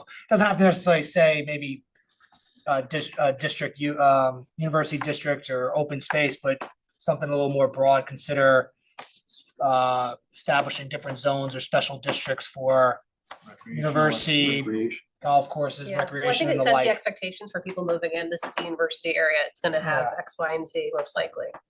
So, And it does, like I said, doesn't have to be as specific as Commissioner Randolph said, but rightfully brought it up. We've been always as broad as we can, just be flexible, but to give the same idea, use the specifics as examples, maybe. So it sounds like it's something you all have been discussing, Jim. we have talked about it, yes, without a doubt. Okay, that's So do, a step. yes, just what, I mean, do you know of like any other towns? I know there's in Virginia where we have two universities that, not a city, but a town would have a university district. Are you aware of any? I have to look. I'm sure the University of Connecticut is Yeah. within the town of Mansfield. It's a little different since that's a state entity, but there would have to be some research done on I that. bet New Haven. I'm guessing the New I Haven was zoning thinking is like a probably, non-city, New Haven, Hamden's a New city Haven's zoned technically. differently. I bet Bridgeport is too down by the U. maybe Hampton? And Because that only it's has one. Yeah, we can, I mean, again, we don't have to resolve Yeah. all of it, just if there's support to consider it, we should put it in Yeah, here. I'm just curious, just And look at. then the implementation steps will follow. Sounds good, thank you. So so what I was gonna do, if you have other items that you wanted to cover, I wanted to go backwards to where in the handout that I gave you, I put page 62 on top because I knew that was gonna be the first chapter. Page 65. But going back to previous discussions that we had in some recommendations on page 19, which is the community is home for all. There were some recommendations that came out of those discussions that we're on page 19 now. Strategy A, diversify housing options and strategic locations. Number 6 was discussed undertaking a study of identified missing middle housing types where they might be permitted in wanted to include in all residential districts, and then we struck the rest of that sentence. And then moving down to strategy B, maintaining historic districts and legacy neighborhoods, where it just made a declarative statement, maintain the current zoning standards for residents A through R2. There was discussion that whatever missing middle housing types we might be exploring should be more broadly considered. So what we proposed is obviously a statement that's consistent with what we're saying in this plan all along, is this plan recognizes the preference to maintain the physical characteristics of our single-family neighborhoods. This must be balanced with the need to explore opportunities to introduce gentle density that would not be disrupted for those characteristics through appropriate design standards. So that was kind of our takeaway from the discussion that ensued there. And also to add, there seemed to be support to consider expanding the opportunity for detached ADUs in smaller zones. We kind of separated made one its own statement, made ADU number 2, and then number 2 became number 3. Commissioner Wait, are we Harrison. on strategy B or strategy B right now? B. Oh, So the top says additions to a community that is home to all, page 19. This is what we've been hand out that was emailed. Now you can look at your old email from May, late but I May. have it. Yep. But Commissioner Harrison. I'm still on strategy A. Commissioner Harrison, well, we can go back. I mean, you just went through it all on one page. We can discuss whatever you want, but Commissioner Harrison, go. Yeah, and you know, the commission may be in disagreement with me on this, but just on the phrase undertake a study to identify missing middle housing types and where they might be permitted in all residential districts. I just find the word all kind of problematic because it's assuming that there's like one solution for different residential districts. And I think it might be better to say undertake a study to identify missing middle housing types where they might be permitted in one or more residential districts. But just in residential districts, get rid of the all. Yeah. Okay. Well, the all refers to the residential districts being considered, That's how I wrote it. the way it's written right now. Yeah, I think eliminating the word all, if that, it's you're I understanding what you're saying. You're simply saying all, that if we have a strategy, it's going to apply everywhere, where it's where that strategy may be multifaceted.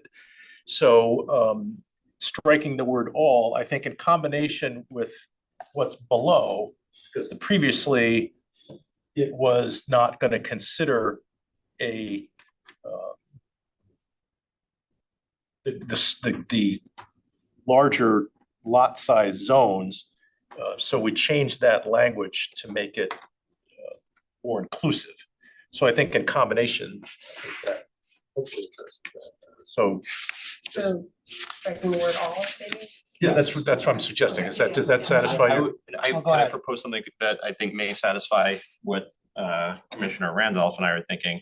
Maybe just reword it a little bit, so it's something more like undertake a study to identify missing middle housing types and assess in all residential districts where they might be permitted. So it's not, you're just assessing all the Right. districts. It's not taking whatever one plan is and applying it to all the districts. No, I Does that see what make you're sense? saying. Yeah, no, it makes sense. Like, I'm just thinking there's not septic up in Greenfield Hill, or not, sorry, there's no sewer. Right. Yeah, But still, I'm just saying like that, But maybe. there are changing dynamics in terms of what can be served by a septic system. Right. There's technology now that allows multi-unit to be served by the same septic system. I'm open to that. I think that's a fine compromise. Yeah, just Just to to say that again, undertake a study of municipal housing tables. The first part stays the same, and then after housing types, and assess in all residential districts where missing middle housing may be appropriate or may be permitted. But I'm also just thinking, as Mr. Watt said, just like this plan recognizes the preference to maintain the physical characteristics of single family zoning, whether we agree with that or not. I was just thinking the word all just was Okay. counter to that. So we're striking in all residential districts and blending it into the, undertake a study to identify missing middle housing types and assess in all residential districts where they might be permitted, period. Yes. Yeah, that's good. More specificity. and just to be clear on what I think, Oh, I'm sorry, I didn't. I'm sorry, go ahead. No, go ahead, John. I think just to be clear on what we're proposing here is that we're considering the entirety of the town for multifamily. Right, but I'm disagreeing with that premise. I Okay. just, Just want to make sure we're on the same page, because Right. that's Well, Something that- that hasn't been proposed, I think, That's the- previously. That's the I spirit. guess that would be the premise of Spirit. examining what the opportunities are, may not ultimately be the results. Correct. I think assessing is fine. Yeah, and that's the key, yeah. That's, yeah. Commissioner Levy, sorry. Yeah, I mean, certainly we'd assess. I mean, my preference would be to allow middle housing in any residential district. Right. Yes. Um, But we're not there yet. But we're not there yet. So Let's assess. Assess it. I'm still on the board. We're gonna get voted out. It's not in my home. Right. No, I Good job. agree that there has to be some changes. I'm not suggesting that. So, okay, thank you. On strategy A, number 5, Okay. yep, go to page 20. Can you identify those 2 neighborhoods that it says we're supposed to rezone from B to C on figure 13? I can't figure out what those 2 neighborhoods are. So that's gonna be in the plan. Keep going back to One of the draft, excuse me. There are 2. One is if you're looking at the figure, are you on page 20, looking at the map?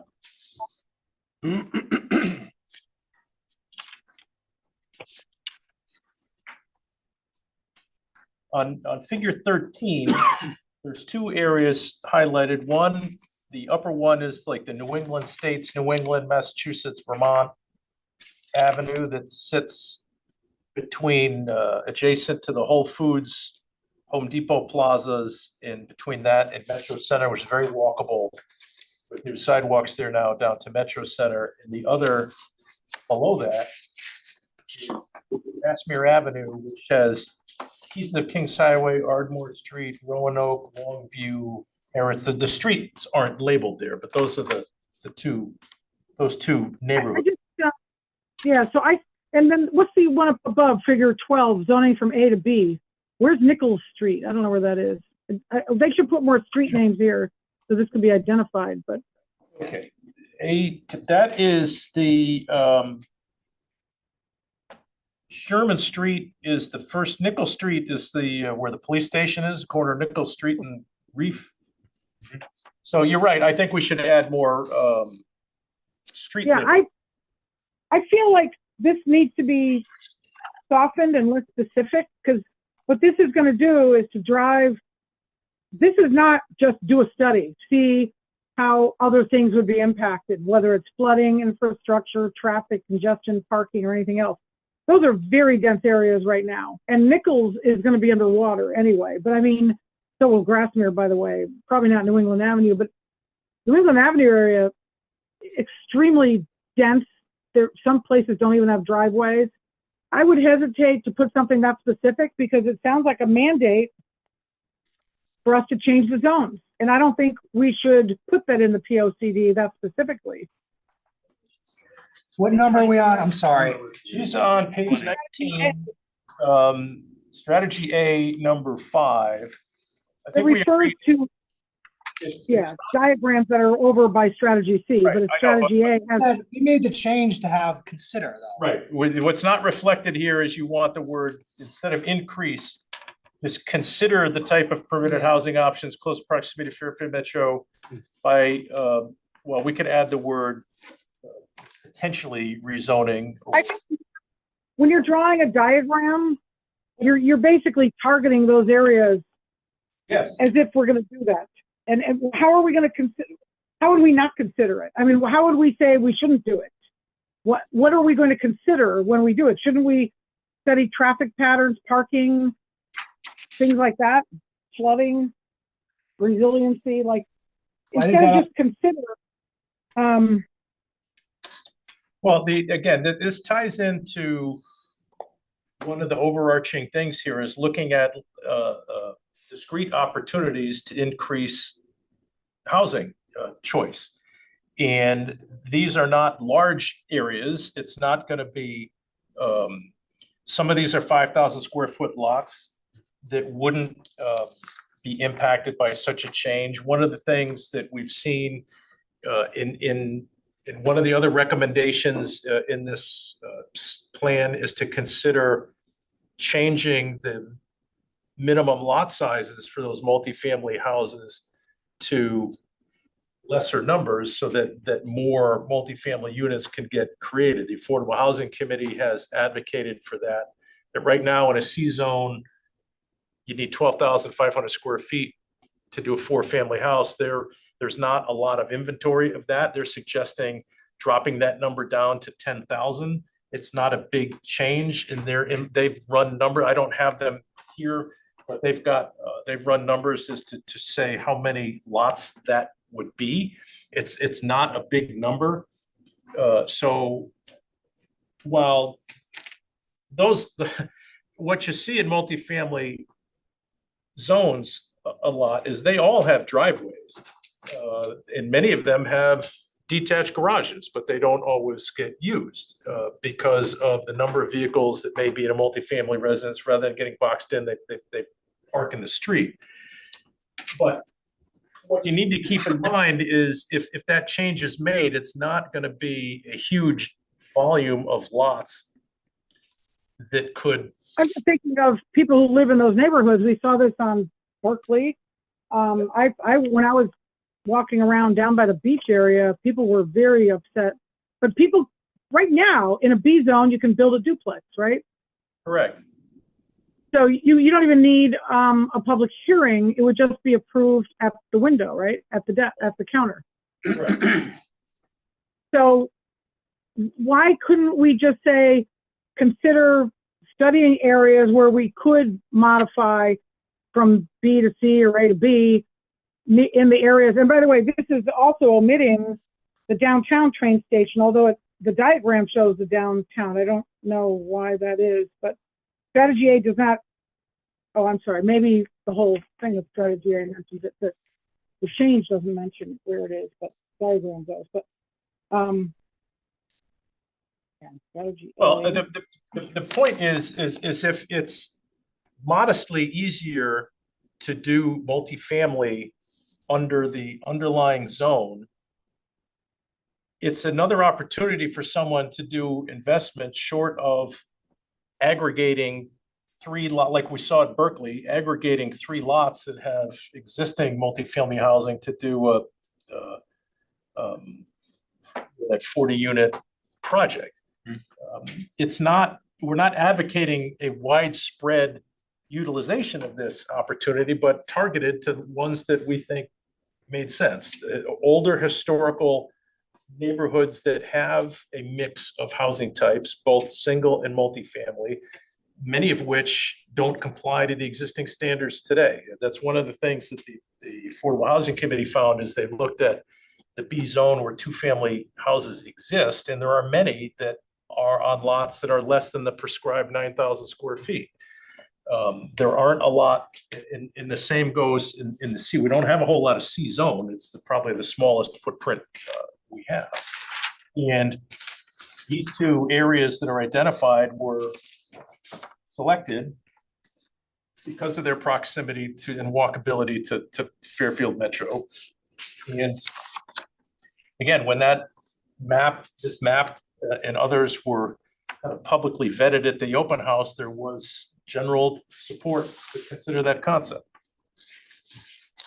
I think it just seems very specific. It seems like it's going to be a mandate that we're going to do it. And I would agree that it's fairly specific, but it's also fairly discrete in terms of the area that we're talking about. It's not a big landmass, and I don't think the result is going to be a huge number of conversion, but again, it's another way of making incremental change for potential multifamily units that's very walkable for transit. Commissioner Corsillo.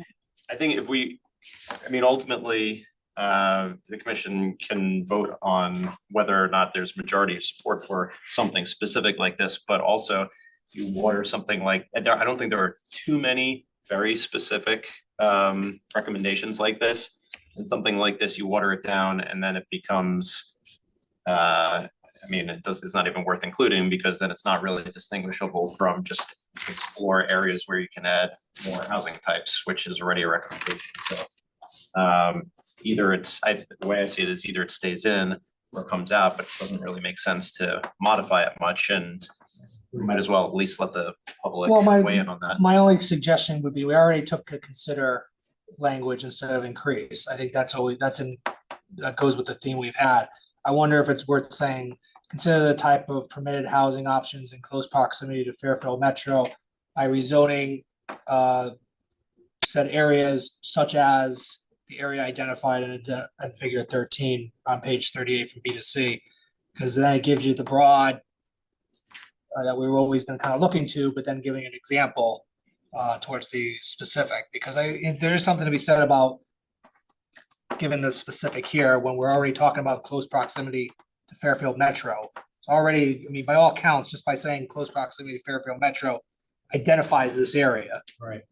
So, I mean, we can leave it as is, and I think it probably does the exact same thing that I just said, or you can show it as more as an example to hit the broad point. I mean, I think leaving it in, I think is fair in this case. Because I think it just, an example is kind of nice once in a while. Jim, was So in this, other words, Hold on, Commissioner Randolph's up. so Jim, was this, clearly this area wasn't randomly picked. How did you all come about selecting these two areas? Well, we discussed this and I don't recall the date, but when we got into this, we had some, and with the commission, I'd have to go back to my notes onto which meeting date that was. But it was chosen because there are existing multifamily zones where they are in largely non-conforming to the standard that presently exists. Right. So moving it from B to C would bring it closer to compliance to what that zone permits. Thanks. We can also just leave it for public comment too and revisit it later. Yeah. I mean, this is not, like I said, this is not our last time here. Yeah, and again, this strategy was among those that were, if you recall, the October open house that many of you attended. We had different stations on the boards, and these strategies were up there for us to discuss with folks as they circulated around. Stickers on whether they supported or didn't support. There seemed to be support for that concept. Does that set it in stone? Of course, that's. You might be interested. I think it would be interesting just to hear what the public says about it. If they don't, we can revisit it too, Yeah. obviously. I mean, Yeah. Or if they don't, then they're not interested, or no, that's the wrong word, but in any case. Commissioner Braun, anything further? we have a lot of specifics to add density and add impervious surfaces, but not very many specifics to add open space. Like, we should have a requirement for green space up in these areas that are already very dense. This will eliminate lawns, and this could end up just sort of like paving things over completely by sort of like almost mandating these changes. But that's my concern. I'm not sure if that would pan out like that, but I don't, again, it's I'd like to consideration. soften the language. Yeah. This seems to me like more about a concern about talking in generalities versus specificity. That's my personal opinion about this. And maybe we should talk more about specificity versus generality, because I think that's what the concern is. Am I correct? I think so, but it sounds like the staff has already reviewed this and they've done some preliminary analysis, and we're not committing to do anything. We're just committing to focus on this area. Is that accurate? Well, Well, this is going to tell, the POCD drives infrastructure. It'll also drive applications, and it'll drive us to change our zoning regulations. So I think we are giving guidance to the town that this is where we want much more density. And I don't think we've really studied what the impact could be.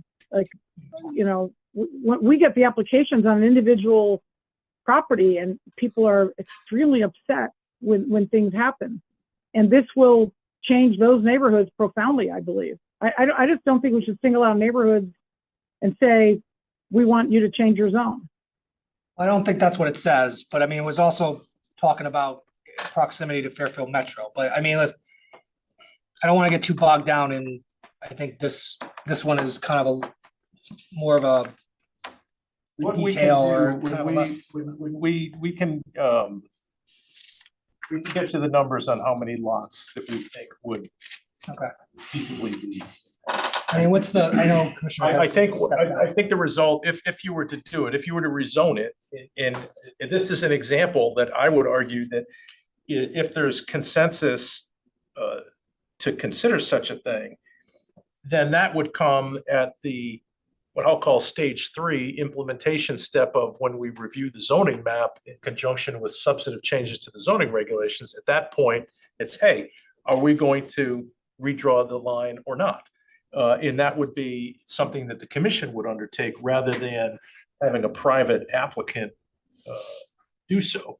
But when that discussion occurs, we will have for you all of the numbers in terms of the number of lots implicated, the number of lots that would be made conforming versus left non-conforming, and how many total dwelling units if every single one of those lots is built out to the maximum that could possibly result in. I mean, let's just, That's a next step. no, I know, let's Analysis, but- just, I mean, I just want to move on to other things, but I mean, does the consensus just kind of leaving the language as is for now? Yes. I'm hearing enough yeses, so, okay. Make sure Alexis hears what we're saying. We're just, Commissioner Harrison, Lexus, nobody's here. We're just gonna keep the language we were talking about as is for now, like what to consider, me to see. Thank you. Okay, I mean, there was enough of a consensus. All right. I mean, I'm looking at, going back to that, the addition page that Mr. went through. The only thing that caught my attention that I would change a little bit is in B1. I would get rid of the last phrase through appropriate design standards, which I'm sure Jeff's gonna hate me for. Which page? I'm back to the, yeah, I know, back to this. B1. B1. B as So in I like- Baker? Must be balanced. Yes. So I mean, I think the balance has been, I think there's a good balance struck between what commission members have said about preserving the characteristics, legacy neighborhoods, but also exploring opportunities for the gentle density. I would just strike the through appropriate design standards, not to put us into that just design standard language. I know Jeff's not gonna like me for it, but that would be my only suggestion. What, you don't like that because it's too limiting? I think it just limits to, I just don't want to get into, I just thought the idea that it would be, we would introduce gentle density, not disruptive to those characteristics would be sufficient. Going through the design standards, I thought maybe limiting. I just haven't studied enough of the form-based code stuff and design standards to really feel comfortable adding that language yet. That's just my personal preference. Frankly, I don't think that through appropriate design standards would necessarily stop us in the future from kind of, if the commission decided moving forward to do gentle density in the area, legacy areas, but that would just be my only point of, that would be my only suggestion in that. I would agree, because I think saying through appropriate design standards is limiting the situation, where what we want to do is to explore gentle density. We don't want eyesores, but at the same time, we don't want to limit the possibility of adding additional middle housing or increasing density, making it subject to our coming up with design standards first, so, which we may or may not ever do. I feel like in a guidance document like this, the word design standards does not limit us at all. And we should have designed. Let me put it this way, if in 4 or 5 years, I was in favor of a gentle density and somebody pointed to that as limiting me, I would fight through that, I think, fairly easily. But I think now that I'm here and having the opportunity to amend it, that would be a suggested amendment, my preferred suggested amendment. How about considering design standards? Yeah, I mean, I think I see what you're saying, Tommy, that they can be very limiting. but I don't think we want to get rid of them entirely either, so.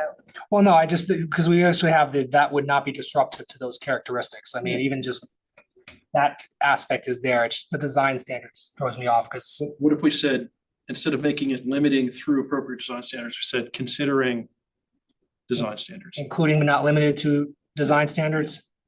Isn't that really just a whole separate? But we want to make Topic. another recommendation that's separate that just says, consider Yeah. creating design standards for. That's standalone. You know. Yeah.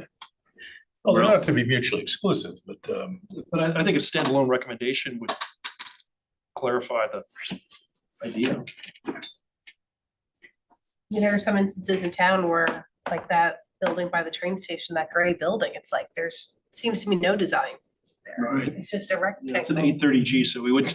Yeah, but it's still Still not gonna be an 830G forever and it's architectural only. design that's- 830G. So it would be. Like Um, eyesore. sorry, I missed what you said. I'm just about just having things that don't look like an eyesore, whether it's a Yeah. affordable housing unit or, a Well, there's nothing we can luxury- do about affordable housing units. I mean, I would get that out of your mind for now because even if we had form-based or all the design standards in the world in our regulations, it means nothing if we have an 830G application. So this is kind of more towards regulation yeah, development. this would be introducing additional opportunities to do more than you can do today.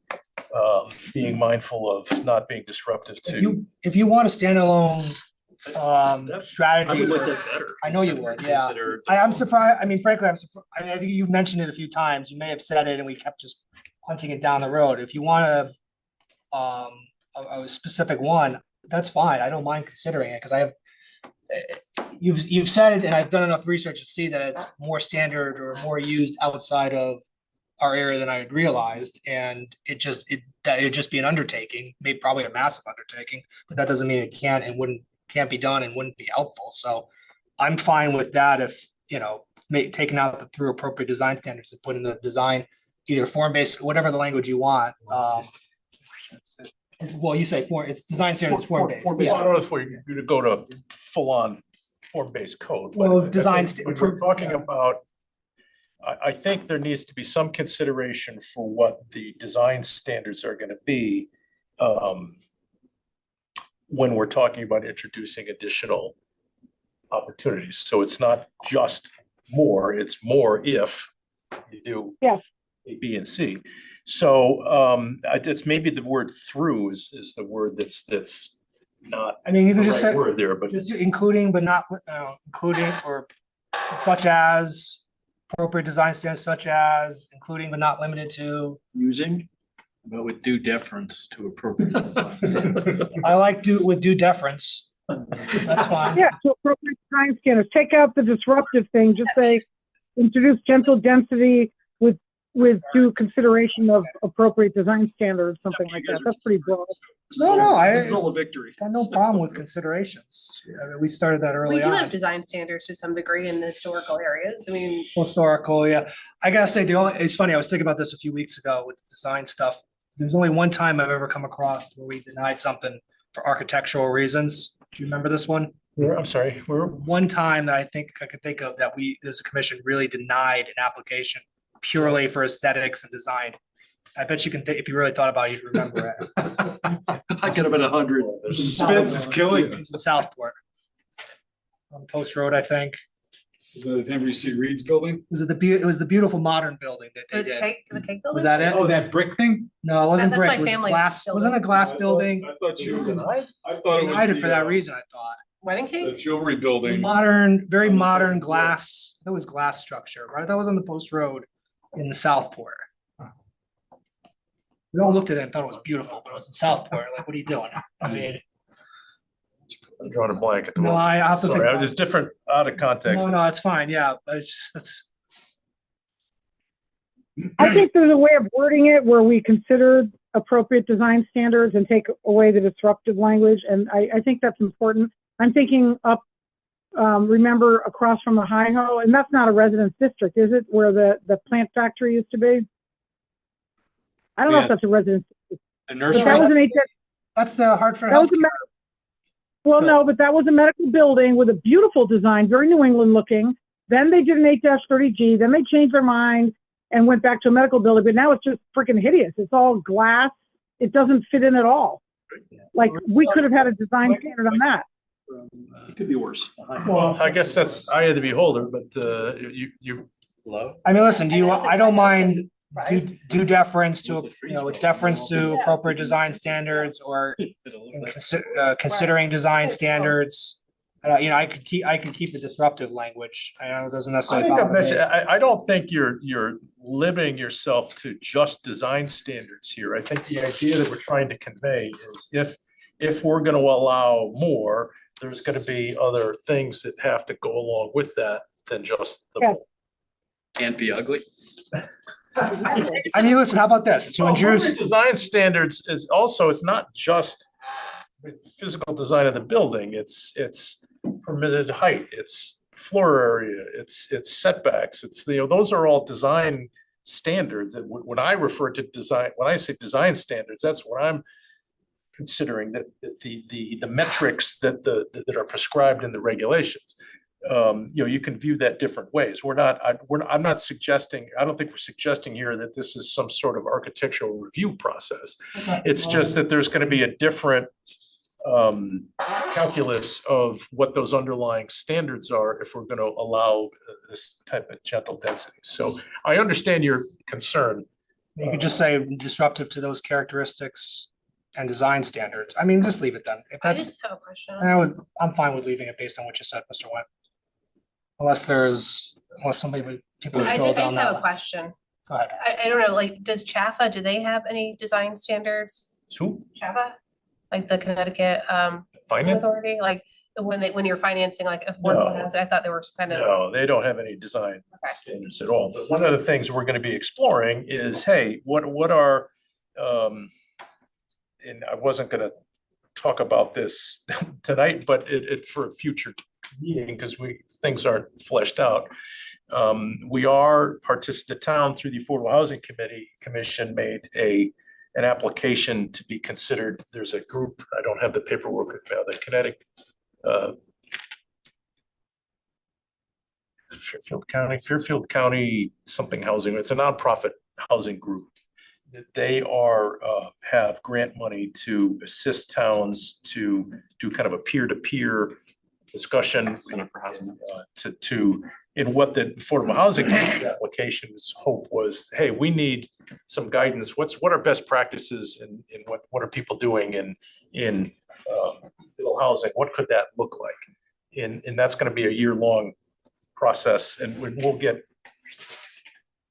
back to you with more information once this process gets more fleshed out. But one of the things we're going to be looking at is opportunities that say to accomplish just what this statement says. That if we go down that road, we might be in a position to say, hey, here's a model site plan that you might consider, or here's a model design standard that you might consider that works for us. That if you want to do this, you need to make it look something like this.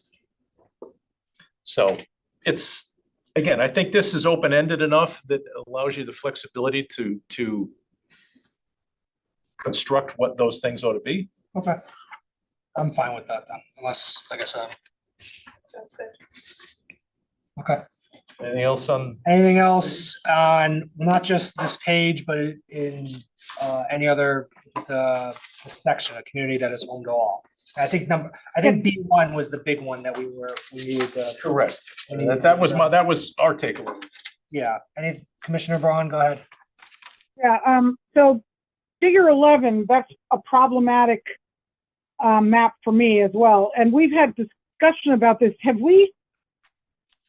Because we were talking about, I mean, there's two or three things going on in that map. It identifies an area to expand, to densify the current downtown district, and then to expand it to Mill River.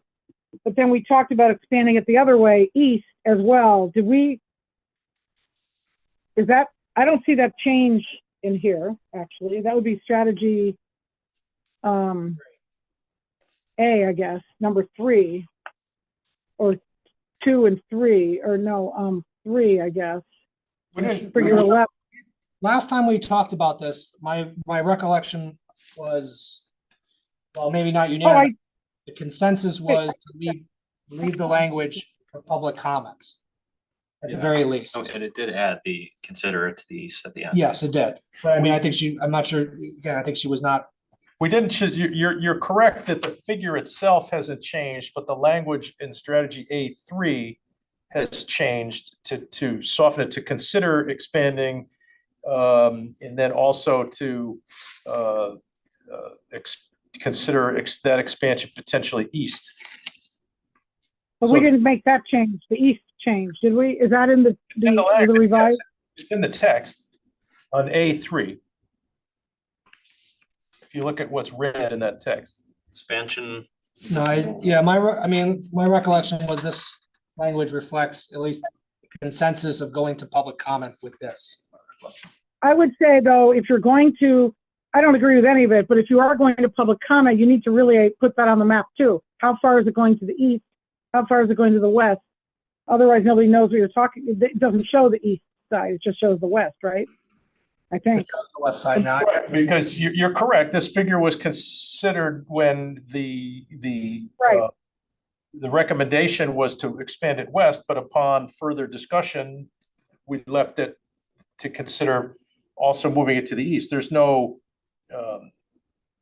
I guess we'd have to shrink it down. We don't have a hard target yet to how far that may go, but I think that bears more discussion for the future.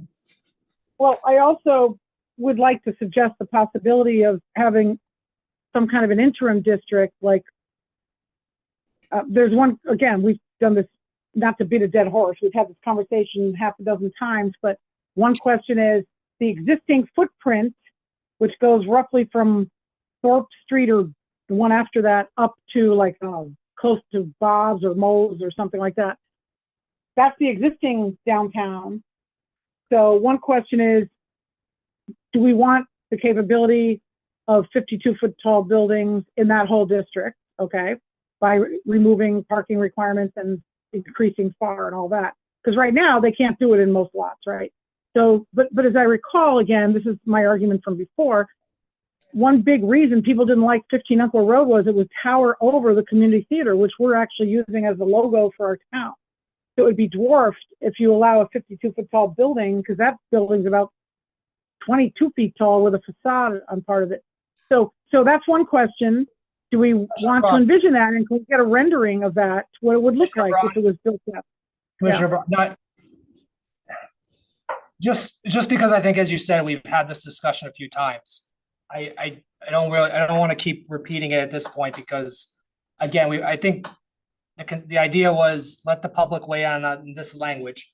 Your note about the figure not going east is a fair one, but I don't think going through it now is going to be fairly productive. We've already done it. And I think the consensus is at least comments. I have this conversation again going forward. I think if you're going to have a public hearing, you have to show what it's going to look like, not just on the map, but can we get a rendering? We have had renderings before when we've talked about 15 Uncle Road the first time around. I remember they were talking about changing the regulations. But those are for specific applications. I don't think we're not going to have renderings for. Oh, that was a rendering to change the whole regulation of the downtown district. That was before it was an 8-30G. The first 15 Uncle Road was before it was an 8-30G. We turned it down, but we had renderings of what it would look like, different styles, 52-foot tall, whatever it was. From a private applicant who had that kind of a capability. I mean, we didn't, and that was only for, I mean, I think they didn't render the entire block, from my recollection. They just did their own piece. No, I think our staff provided us with renderings when we were considering changing the regulation on our own back then. They weren't renderings. We went through a series of photographs of existing buildings, and there was one rendering that was done in the TOD plan for a conceptual build out of, I think, what was what I would call this. Myself now called the Trading Post site, where where Domino's pizzas. It's just kind of set back next to Mike's. If you remember the old cleaners, used to be a giant hanger sign up there. So there was one potential rendering that appears in the TOD plan that we discussed, and the rest of it was just kind of looking at photographs. We can't do renderings. for No, we wouldn't an anticipate entire that we would have a- POCD Or even Right, one and other. nor is it anticipated that's gonna create wholesale change in and of itself. There's potential infill developments that may occur on properties that are currently underdeveloped, like the one we had a pre-app on, but I don't think you're gonna see, because as, Let me ask you this question though. Figure 11, is that something we can adjust, or is that something that was given to us by? well, that's what we did, because at the time we we're considering it. If you want to adjust that figure, you want to show it moving to, right now, the center design district ends at Beach Road. That's the easterly terminus. I think we should. If you want to move it to South Benson, South Benson and we label can streets. potentially change that map. I mean, a fair point, extending it, if we're gonna say extending it eastward, we probably should show the figure that's extending eastward, or get rid of the figure. And I mean, right now, they're just labels and. Or you could just specify to, did you say Benson? South Benson was what, that's just Yeah. what we've been. Right, I mean, we can articulate that You in can say these two. writing versus modifying the map. Just South Benson. I mean, again, this, Well, we're I just, think it's misleading to have the map that doesn't show what you're actually suggesting we put in there. Yeah, but you guys are, this is, can you fix the map easily, or can we just well, change? first the- off, it says west along Route Round as is illustrated 11. So I mean, that's true. Yeah. And just put South Benson east for now. I mean, again, this is not something set in stone. Potential, just it should be considered, potentially to South Benson. Do we agree that that's the right boundary? I just want to. Yeah, I don't mind if we want to get a consensus on it. I mean, for now. Minimum, I mean, I'd support going further, but if we want to just use that as a hypothetical and say as much in here that's. Just say potentially to and where. And do we- South Benson, We it could seems say to to me. the circle. Next one over where the garden place is. Belmont. Circle? Then you don't have a natural, you kind of Elliott and. What if we said to the circle? Is that the peanut? The future peanut. Peanut, where McDonald's is? That's where McDonald's is, that circle. Well, I'm just. I hesitate to put a definitive line on Turning it. the circle into Oh, a right. traffic peanut. Yeah. That's the official term, I think. Okay. All the way to I've heard that. Bridgeport. I mean, I have a question about, guys care? okay, so along that stretch, there's a unique property, Lantern Hill. Would this also allow 52-foot tall buildings right up against that could really be weird looking, like, would Lantern Hill be carved out? Because it's probably 10 or 15 feet higher elevation than the rest of the post road, but it has a post road address. So would that be something that we would also envision having 52-foot tall buildings on right up against the road? That would be a very weird canyon effect. Like, is that something that should be carved out, Lantern Hill? Because it's a kind of unique It's hill not right carved there. out now, because Lantern Hill is already center design, could be 5 stories, 50 feet today. So we're talking about 4 stories, 52 feet. So in terms of changing what the top point of a height is gonna be visually imperceptible in properties that are Wouldn't it be already like center design districts. higher than everything else? All right, again, let's not go. That's today, a 50-foot building could go there All right, let's not. under the existing regulations. Let's not, we're spinning our wheels a little bit here. Just, I think I got kind of hold while Commissioner Brown was talking. South Benson is a decent placeholder for now. Okay. To say potentially out to South Benson. We'll just leave it at that. Right. All right. Anything else on this section, meaning a community that is home to all? Again, we've always been focused on recommendation, rightfully so. Either with what was provided by Mr. Went recently or in anything else. That's good. That's good. Strong.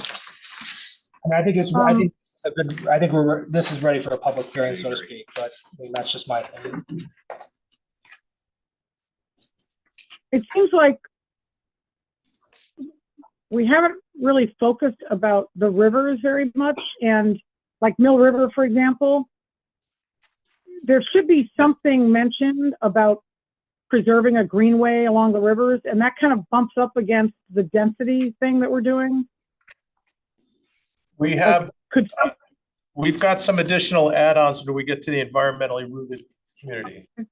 Yeah, there are a lot of red lines in this. Yeah. All right, so let's go on to the next section then. Next would be sustainably prosperous community, page 30.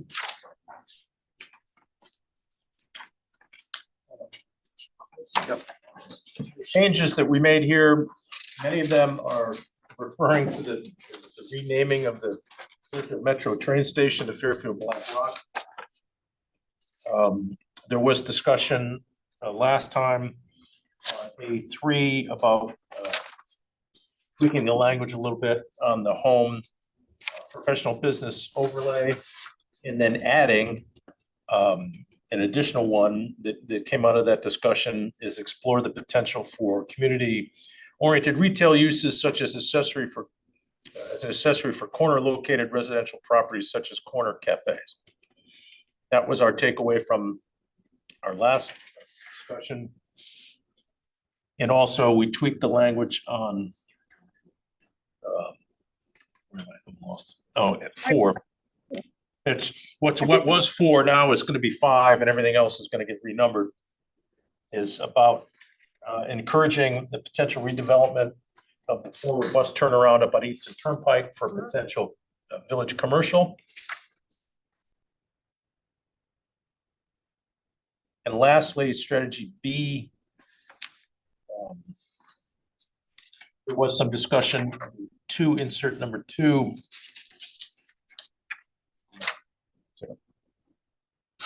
Can we change the title from sustainable? That word sustainably is very confusing. Can we just say economically prosperous? Because sustainably seems like you're talking about environmental stuff and you're not. It's purely about economics.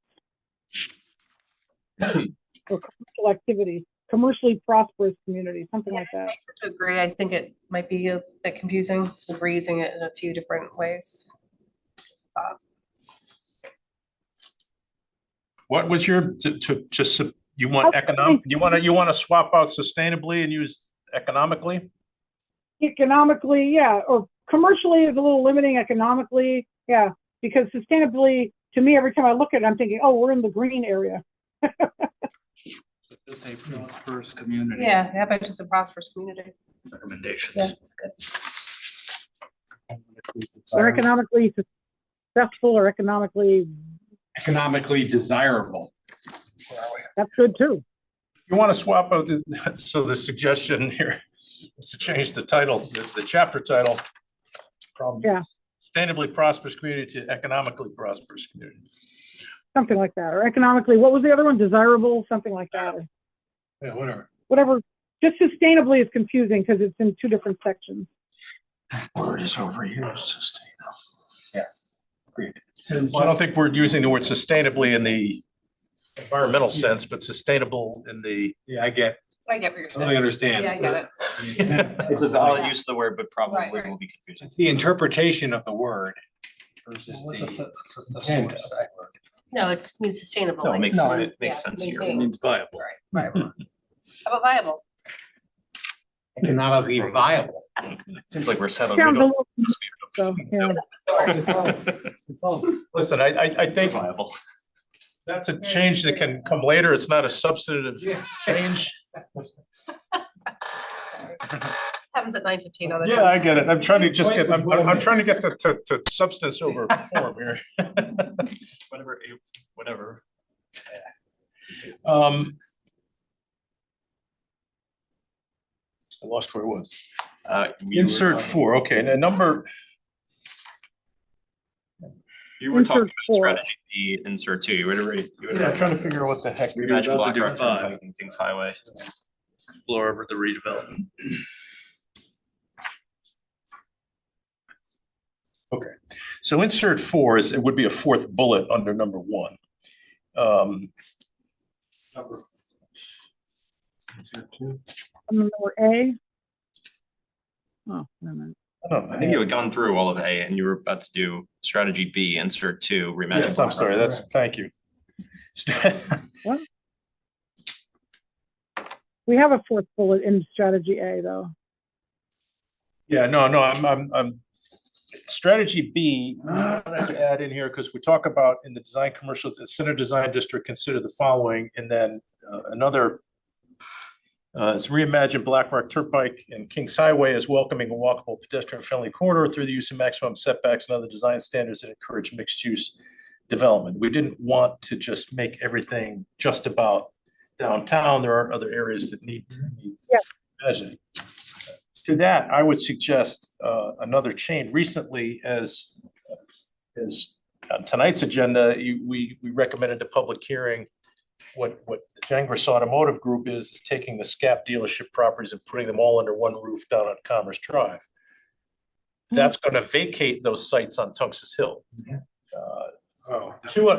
Two out of three of those properties are in the neighborhood design district. There's a weird dividing line there. And so what I would consider including is review the Tungus Hill area for potential change from neighborhood design district to DCD, because those are fairly large buildings there now that wouldn't be permitted under the neighborhood design district metric today.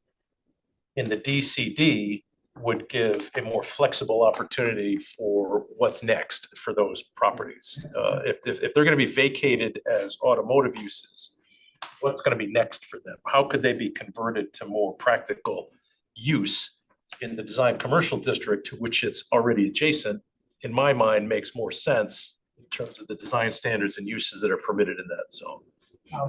If we do that, doesn't that allow for those big front setbacks for parking? So would we have to? Well, when I'm that zoning, change some of the characteristics of that zoning? We might. I think in terms of the previous statement, reimagining Black Rock Turnpike, Kings Highway is welcoming, walkable through the use of. So I think when we get into the regulations, we may want to reduce those setbacks more broadly than just here. But what I'm thinking is, if there's a possibility to reutilize the existing buildings as they are, there's a greater flexibility under the design commercial district regulations to do that than the neighborhood design district, in the hopes that it wouldn't be a complete demo and rebuild. They could repurpose the existing buildings. I've had some discussions with some people, oh, gee, neighborhood design district, you can't have a retail that's greater than 4,000 square feet. Now, that may make sense in some of our more traditional neighborhood design districts, but I don't think that part of Tungus Hill, in my view, really ought to be in that district. So what I'm considering is, it doesn't lock you into anything, but I think we should add it, because obviously it's a fairly recent phenomenon that the SCAP family has moved on. The matriarch or the patriarch of that family has passed, and it's already been sold, and those are going to transition to something else. So it makes sense to me to give more flexibility by considering rezoning that street. There's a car wash that's stuck in there in the neighborhood design district that's completely non-conforming in other uses, and so that it's kind of an odd piece. It goes back to there used to be 7 commercial districts, but I think that makes sense. I'll just leave that there. Yeah. But I saw nodding of heads, so I'll just. Yeah, one other tidbit is that Operation Hope will be moving to that, I don't know where that garage is, or had like a trailer. I mean, it was really The garage, that was a state DOT maintenance garage that the town now owns, and there's been a lot of discussion about potentially finding a new home for Operation Hope. 1 year left on their lease. Yeah, they are. They had to change the state law to, I think, to you're at, right? They did. Yeah. So I think just giving a broader menu of opportunity in that stretch, given change that's happening in opportunities that people might want to reinvest in those properties, makes sense. Yeah, I mean, that all those properties are in total transition. Right. So I think we gotta keep the options open. Okay. That's good. That's good. Sounds good. How far, I'm sorry, how far would that go to? Would it just be that area? Well, right now, if starting at Villa Avenue and moving up, it's design commercial district till you get to the first SCAP property. SCAP Dodge is design commercial, then everything above that's neighborhood. Or the Berkeley Road there, you've got the Jeep dealership is ND. Strip mall in there too? Is that part of it? A little small little strip mall with like a hairdresser. That's, yes, you get farther up. The other side of the Pretty street. much everything between SCAP Dodge and Old Stratfield Road. Okay. Is So right neighborhood. after the laundromat? No liquor store. Yes. You have that one liquor store In higher spirits. on the other side of the street. That's neighborhood design district right now. Right. So you've got, going up, you've got Aldi. Then you got the laundromat, and there's an intersection, and then you've got SCAP Dodge. Then it transitions to neighborhood design district for the biggest of the SCAP buildings, the Jeep dealership. That There was also an auto strip mall, there was a place, there was a bookstore, there's same a side of the street. car wash. Yep. And all those that make more sense, in my view, to be design commercial district. They're not They're not the four corners neighborhood serving uses. It's more of a general business. Since we're on this tangent, is the site on Old Stratfield and Tunxus, the gas station that's been empty, does that site have environmental issues? I don't know. The tanks were removed a while ago. It wouldn't shock me. It was a gas station before it was a. It's been. Well, that's an example of a property it's not a great fit for a neighborhood design district unless someone's going to convert it to a convenience store. That if it were DCD, it would allow a greater menu of options. That site's been vacant for. It's been vacant since, oh gosh, at least 3 or 4 years. Oh, that's it? Yeah, I thought it'd been longer. Okay. It hasn't been a gas station in many years. It was a repair garage for a while. Briefly, The right? one that Operation Home may likely go. No, on the opposite corner. It was Yeah. Remigna's. I used to take my car there. Where is it? He went out of business. On the corner, the northeasterly corner of Old Stratfield and Across the street from the church. on the opposite, Okay. same side of Tunxus Hill, opposite corner from the DOT garage.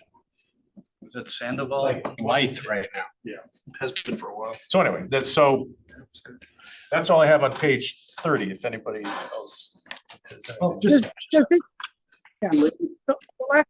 The last time we talked about that, we talked about not making it so close to the road necessarily, but different types of designs. I think that's encompassed in strategy B. Yeah, more. Design standards that encourage mixed-use development. Like, it might not be the area to have it look like downtown, but it might be the area to have something attractive. You know, we talked about this last time. I think that would encompass this. Yeah, that was the intent, is that some of those Okay. things we want to have happen downtown shouldn't be limited just to downtown. We want everything to be a walkable. So, Jeff, go ahead. since we're, I'm sorry, looking at the map. Since we're talking about this area, essentially I'll say the Aldi site, Old Coles site, the Stop and Shop, down to Andros Diner, and then down to the Santis Tire Company. That all seems like it's an opportunity. Is there any consideration to extending the district pretty much down to, I guess it's Kings Highway? Midas. Yeah. Bill's Crossroads. Midas, yeah, That's all design commercial district presently. it is, okay. So just, I'm sorry to catch me up on that. What can we put in there currently? In design commercial, that's the broadest commercial category we have in terms of uses that are permitted. Pretty much any commercial or retail But use. not mixed use. Mixed use is permitted, but presently capped at 50% of the total floor area, not more than 2 So if we stories. fix that, then that will be permitted in this area as well. Well, that's another thing to consider, whether there's broader applicability to reducing the limitation of the 50% residential cap. Right now, we're kind of incrementally talking about that in the center design district with the potential footprint expansion of that district. There may be some consideration for doing so in the design commercial district as well, through other design elements. And if you would support, I think we may have, I'm just concentrating on the things we've changed since then. But that's something to consider, again, going forward, whether that hard cap at 50% should be relaxed. Would you consider that part of included in and other design setback standards that encourage mixed use development, or do you think? Yeah, no, I think it could, certainly. That's what I was. Yeah, because that area, I think there's a consensus around this amongst the commission that that area seems to provide opportunities for redevelopment and mixed use. I would agree. Yes. Agreed.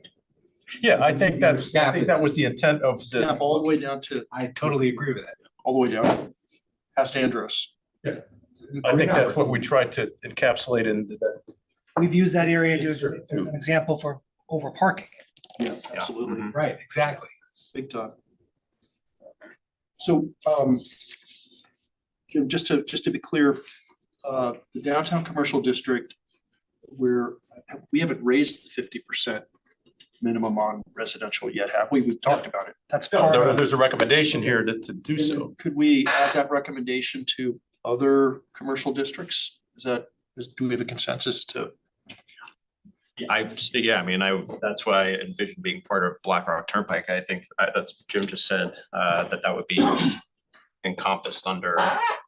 Yeah, how you, is that's how that, if you need to be more definitive about that, we can, but that's what the discussion came up last time, is to, consider that opportunity in the Black Rock Turnpike Kings Highway. and that's, Can you just repeat what go ahead. the statement would be? Sorry. It's on, it's on, it's Oh, okay, sorry. it's strategy 2. Yeah. The question is whether we need to, kind of like how we're doing It would with the be- center design district, amending the Oh, 50% residential. Like, I think that was the intent with this insertion number 2, other design standards that encourage mixed use development. Okay. Do we need to be specific about the 50% cap though?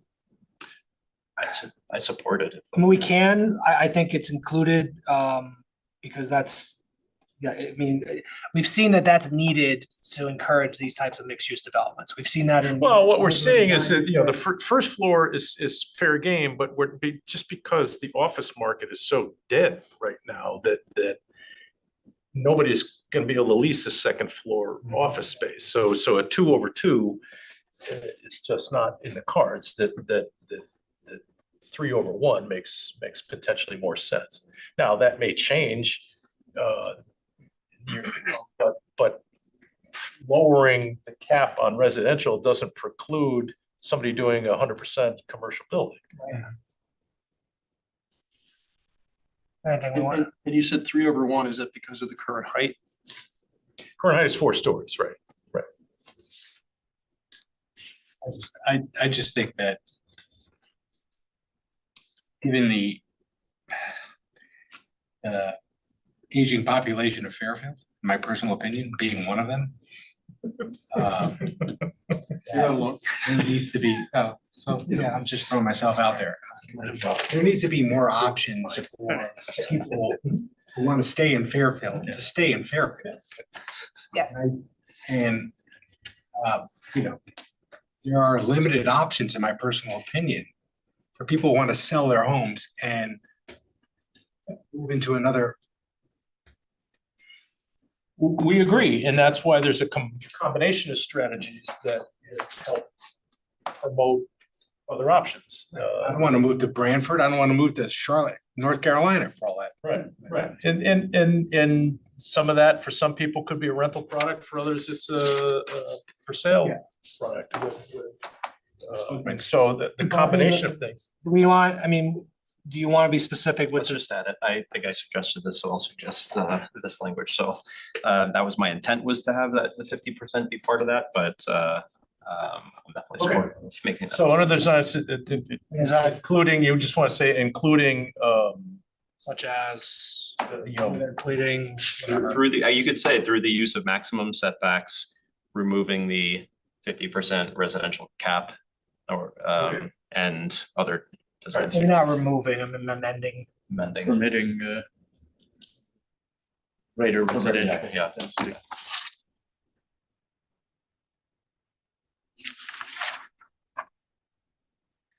You think permitted Are we residential? still talking about Hunks's Hill and Kings Highway, or are we back to downtown? BlackRock. No, we're not back to downtown. Okay, because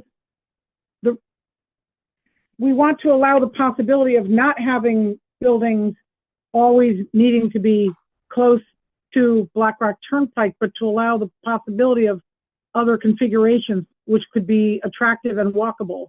I think we talked about that last time. Yes. I don't want to mandate that it has to be close to the road. If it doesn't have, there's other configurations. I mentioned in, what is it, Wilton? They have a beautiful walkable community, a river walk, and, you know, it's got a camp, not really a campus-like setting, but it might not be that we want another downtown up on BlackRock Turnpike. It could still be Right. walkable with slightly other configurations that are attractive, you know? You're Maybe right. some little green space thrown in, you know? I think that's, yeah, that was kind of included, right? Or am I wrong? Yeah. So that's allowed, okay. Yes. Yeah, loud, okay. It might not be appropriate, you know, if they reconfigure ShopRite to move everything up to BlackRock Turnpike, there might be other ways of filling it in with other smaller buildings and then parking around it with green spaces and things like that. That was my thought process, not being an architect. No, I saw Okay, it. so you want to, so you had, so core, the use of maximum setbacks, increasing permitted residential percentage and other design standards. Yeah, that's fine. And then you Okay, agree with that's- adding consideration of the Tungus Hill area neighborhood design to DCD. Yes. Yeah, absolutely. Yeah, that's great. All right. Can we move on, or do you have Commissioner Harrison, Harrison, sorry. yeah, that's okay. I had a question, just a random question, sorry. I saw in another town's P O C D that they had like KPIs related to their P O C D, like X amount of increase of affordable housing. Whatever. I can send you the link, it was actually in Greenwich. So what did they had what attached? They have KPIs, It's a KPI. Performance key performance indicator. Indicators. Sorry, not my Sorry. lingo. KPI. I just thought it was kind of interesting, like, you know, how much land they're preserving, things like that. I could send it to you. I just found it kind of, I like looking at numbers. I just found it interesting. Maybe not for this group, I don't know. Like how many housing opportunities, you know, we want to achieve in the next 10 years, things like that. Greenwich? This isn't Greenwich, for example. Yeah, Greenwich was just all KPIs. Some consultant, some McKinsey consultant. There you go. That explains it. McKinsey, of course, yeah. It was, but they were good because they measured and reported. I on think them it's every year. interesting, Yeah. yeah. They were really good. But I think we did address that, or address that, I think in the last section where you talked about implementation. Right, it's not fleshed out yet, but that's something. Right. So Alexis said, yeah, I did make that, because I did look at the Greenwiches Yeah, yeah. and they've got, I think it's the last page, next page. They've got to start on that. The KPIs for things like impermeable surface, forest cover, miles of bike trails, you know, but yeah, that was good. All right. Can we move on? All right, are we, Yes, Okay, no, it's okay. thank you. I see the time. I'm just gonna be a little, if we can be a little more streamlined. all right. Focused. Next ones should be fairly easy, interconnected community, page 38. Complete A5, just a hair, after discussion, now say pursue funding for future study of micromobility and alternative transportation solutions. For strategy B3, we left out the word circle, funding poster of circle. Number 4, it was again changing Fairfield Metro to Fairfield BlackRock. The signs now I don't know what they announced on the train, but the signs have changed. It's on the We haven't floor. announced It says Black Rock now. Does it? Yeah. I haven't been on the train since the change, but I have parked there and I saw that, This morning, yeah. I went to the brewery and I saw the signage been changed. It's So Black Rock. so those are the only changes on page 38. Did we get rid of A3? Complete streets ordinance and that. Yeah. I think we scratched ordinance and it's a Oh, development. I'm sorry, I just got rid of that. Guide. Okay, never mind. I Okay. think you mean page 39. Okay, yeah. Nope, page 38. There's 238. Oh, I've got community input on page 38. Second 38. it's the second page 38. Oh, Yeah, that's thanks for pointing that out. is this also having a traffic study in the downtown area, or is that referenced somewhere else? Not, Because they're talking about a traffic study. Post Road Circle. oh, the post circle study's been done. What we're talking about is pursue project implementation for funding. Oh, That's but the, I- that's the we whole have to be peanut. in here. Yeah. Okay. The interconnected community has to do with your ability to get around town, right? So is there somewhere in here about the downtown post road traffic study? I thought we talked about that last time. Pursue safety study, or there is something in there, number 3 under strategy B on page 38. Pursue circle. Right. No, what- that's Pursue project implementation for the Post Road Circle Safety Study. That study's been completed. That's the study that generated the recommendation to rework the traffic circle to a peanut roundabout that's now getting further designed by a DOT. I see strategy B number 1 does say funding to undertake placemaking, and we had a question mark next to placemaking. I don't know what that means. Traffic and safety study along Post Road from Sasco Hill Road to South Benson. Okay. Yep. But what's placemaking again? Were we going to define that or take it out, or? Placemaking is an opportunity to either have some sort of community icon, art, or design feature that is symbolic, that gives you a sense of place. Okay. Anything else for this section? Next one is community where people come together. Okay, page 43, the big thing here on page, strategy A, we had the incorrect title. It's advanced recommendation of the Parks and Recreation Master Plan. It's not a Parks and Recreation open space. So it's open. We've added some of the suggestions from last time under strategy B, adding again, changing down to Fairfield Black Rock Station, and then adding bullets 3 and 4 is to consider studying consistent wayfinding signage program from the town. And number 4 is a suggestion from Mark Barnhart's new Arts Commission, a support initiative by the Town Art Commission to stimulate, foster, facilitate, and encourage the development and appreciation of artistic and cultural activities within the town of Fairfield. I like the idea, but it seems very general. Is there any way to make it more specific? Well, that is a brand new commission that's just getting off the ground. So that was the That was their suggestion. yes. If If you wanna truncate that, no, I think it's good, but if they want us, right now it's just so. Wrote that. It's so general that it might get lost, but a little bit of it, it's related to integrated placemaking and roadway projects. A lot of us live in Stratfield, and I see, how nice the Bridgeport streets are with the tree line streets. I see the Parks Commission maintains all of those streets. Is there any way to address that? Basically our streetscapes? I know this is one of my things. I don't know if this is the right place. It says integrate placemaking and roadway projects. We're all familiar with the medians in Bridgeport and their common spaces, and Bridgeport has a lot of problems, but the one thing they do nicely is take care of a lot of their streets. And is this the area where we might mention that opportunity? I don't know. This section is really more of facilities that bring people together as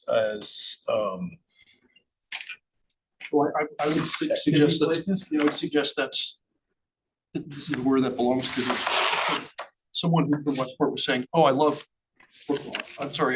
Brookside by Pius, the street right there. Yeah. It's a place where people come together. It's just nice landscape. They're saying such a lovely street.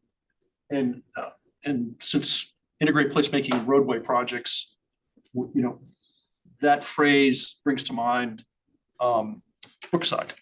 So I don't know if I'm just throwing it out as an idea of maybe to include the opportunity to enhance our streetscapes, to bring people together, a concept like that. So Jeff, what I live right by you. Right by you. Yeah. So do you agree that what they did with that strip, Four Corners? the Four Corners, That's kind of represents that it's a good example, right? yes, yeah. I mean, they got lanterns, they got bricks, I mean, it's like very walkable now. That's what you're referring to, right? And ideas like that, yes. Right. That was a private project.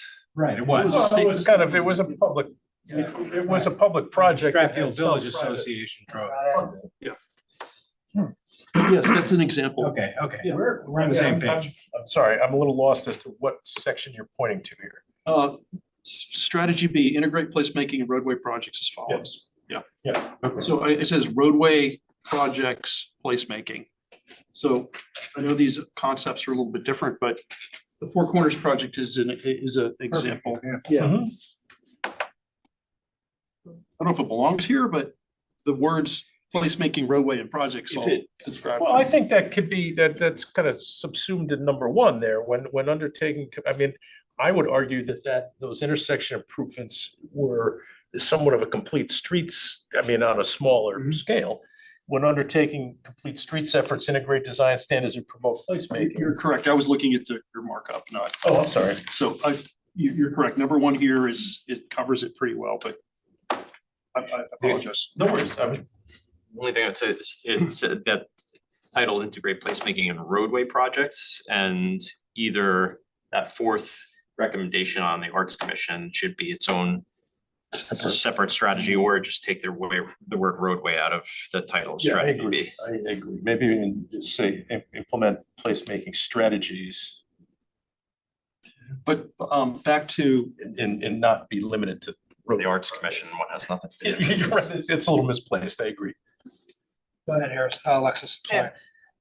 Could we also make a nod to like increasing pocket parks as a placemaking spot good add. Yeah. destination? Oh, okay, sorry, I'm just looking at this, okay, sorry. It's additions to two, Okay, red lines. Yep, we Sorry, you heard got that, we heard that sorry, okay, before. I apologize, sorry. No, It's on the wrong page.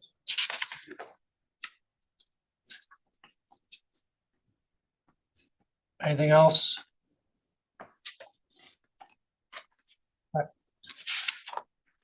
Next one is. Two All more. right, last but not least, this is the, Oh, it's the last one, yeah. Environmentally rooted community. That's the red. okay, so this, we have included some additional text here that is outside of what I'll call the blue page. So on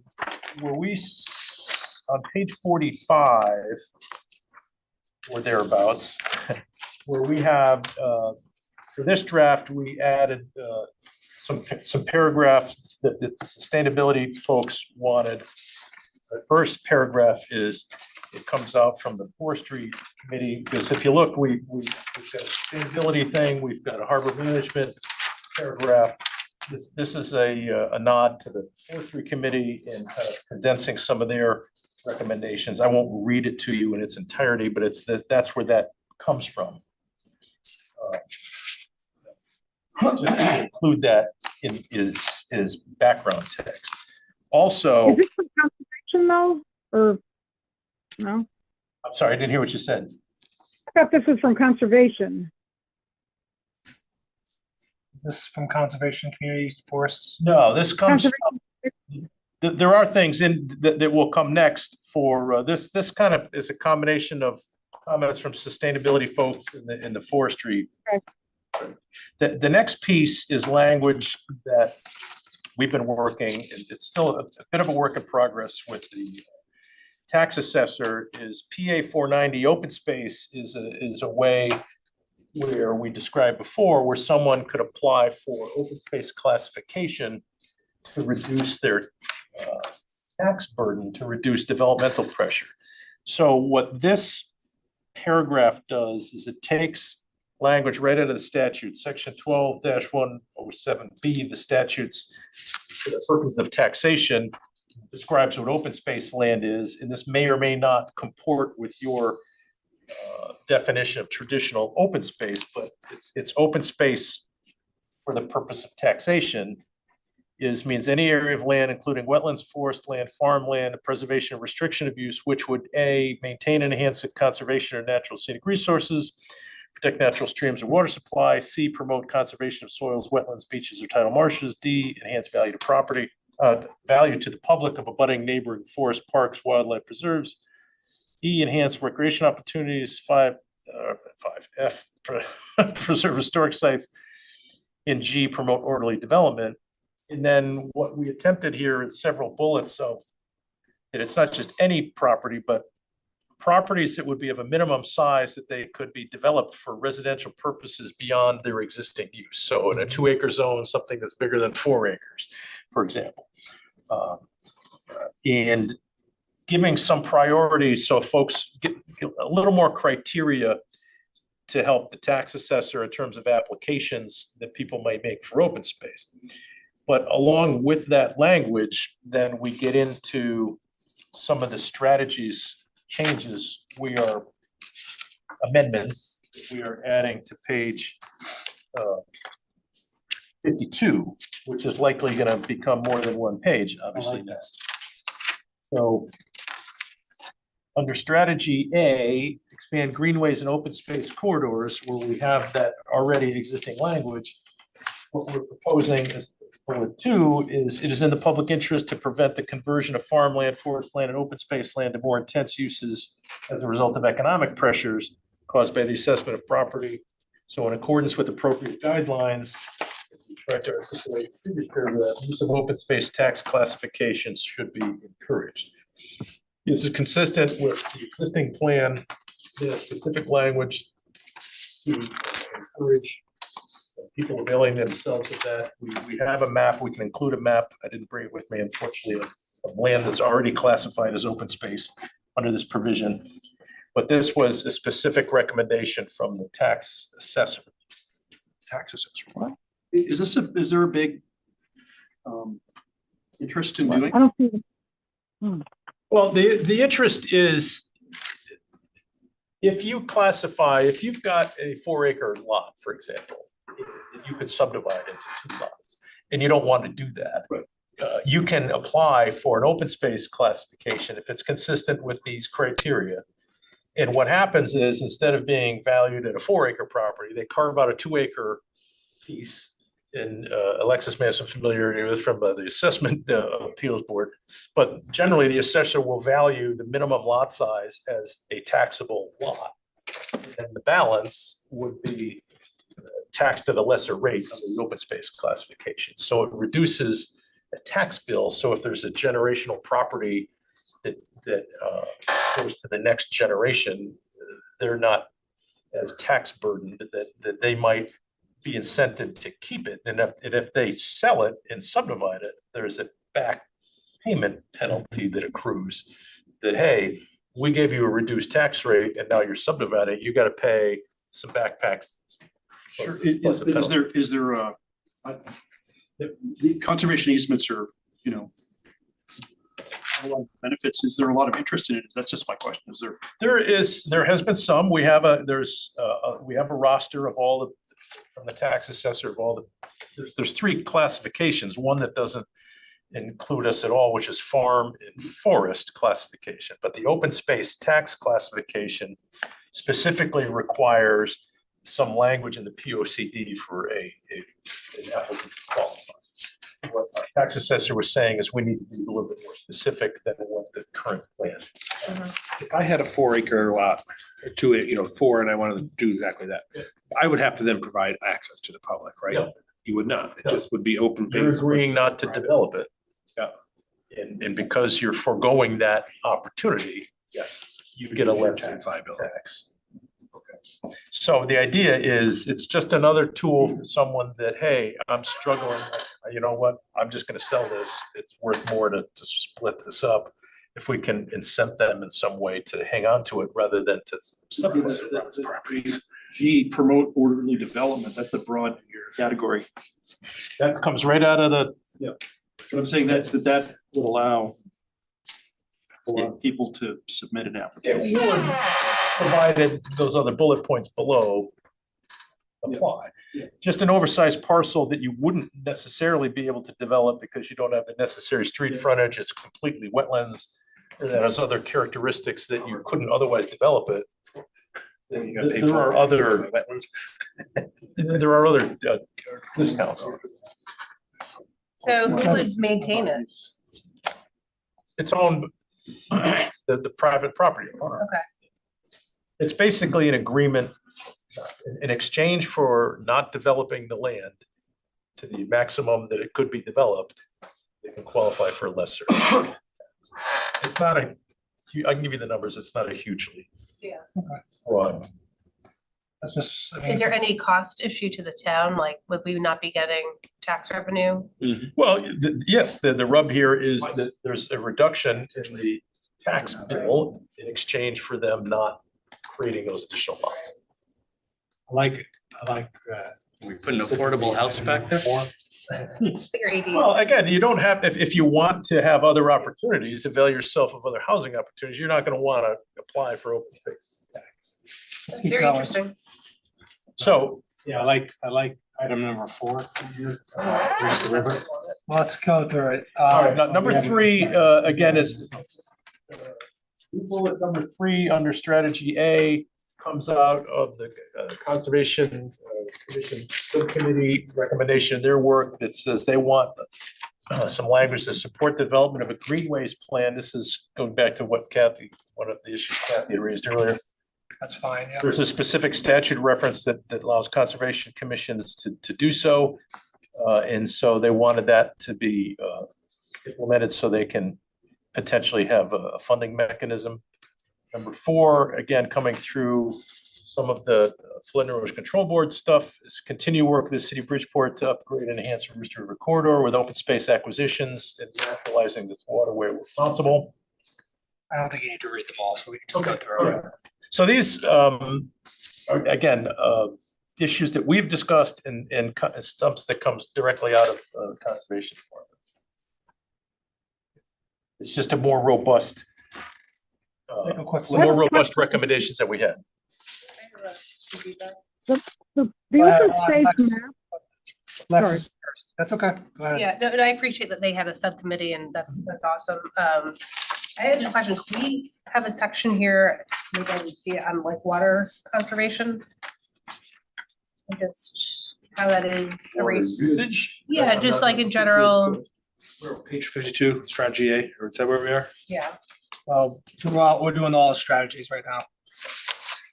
I'm thinking about irrigation, I'm thinking of encouraging water conservation, things like that. That's mentioned here someplace, Jim, right? Because I remember Okay. commenting on that. We'll look through it again. I'd have to look at that. Again, my focus has been on what we've changed since we last. Alexis, it is referenced in here because I remember seeing that last time. Is it under D2? D2, support individual efforts on water conservation. Culture of water, yeah, I think we have an excessive. Great. Yes. Kathy, go ahead. Yeah, the map on page 47 does not seem to really show the town-owned open space. We're supposed to have 1,100 acres. I don't think it's showing up here. I don't know what happened. We agree. I think we mentioned that before, that map needs to be reworked because some of the labeling is not correct. So we agree in it should be understood that some of the visual figures, the mapping is, we're working on a new community facilities map that goes in, but yes, we agree completely this open space map needs work. And the shoreline plan, if you look at, like I mentioned this earlier, I think we should have something in there because the current POCD has 11 pages about the shoreline plan at the tail end of it. I'm trying to find it here. Yeah, 2016, starting on page 88 or 87 and going up to the end. And we actually, I wasn't here then, but you probably remember, there was actually a shoreline advisory committee, an ad hoc to the TP&Z, and they came up with this management plan. I think we have to have something in here about that and continue with that project, because that project was supposed to develop a plan which coordinated any agency that had anything to do with the coastal, with the coast, and put something together. That to me is something that should be highlighted, as well as the 4 estuaries and the river systems. Like, in other words, the existing natural resources, it'd be nice to have a section describing them in a little more detail, like they do in the Westport POCD. They have a very long section describing the existing natural resources and even the history of the town and the need to, it makes you want to preserve them more and think about them more when you sort of describe what we have right now.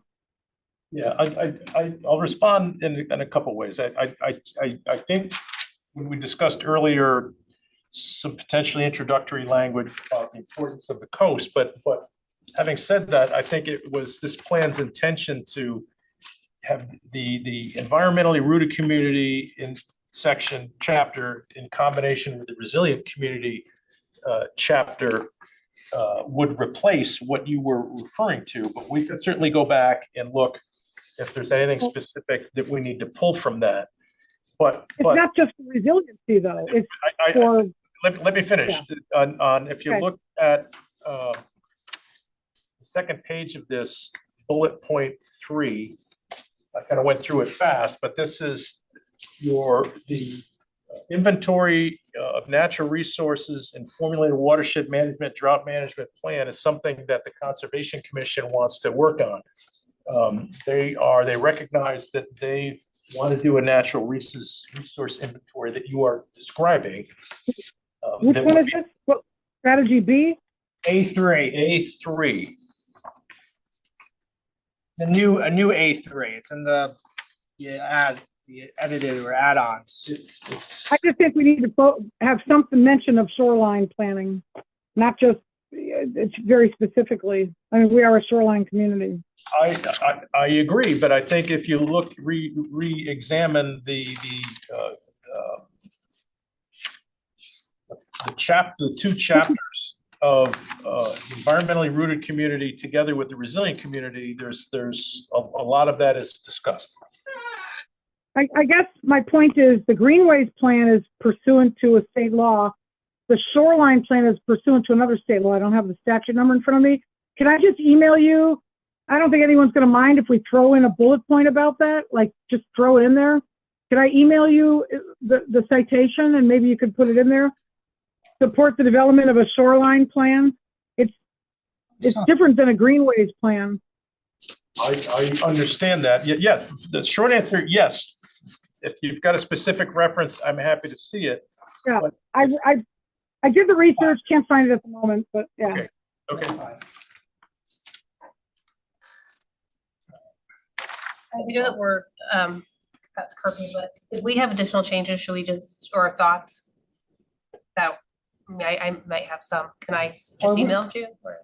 Yeah, I mean, this isn't the end all be all. what I think the hope is if we can take the edits and the input we have thus far, and if you have more, send it to staff.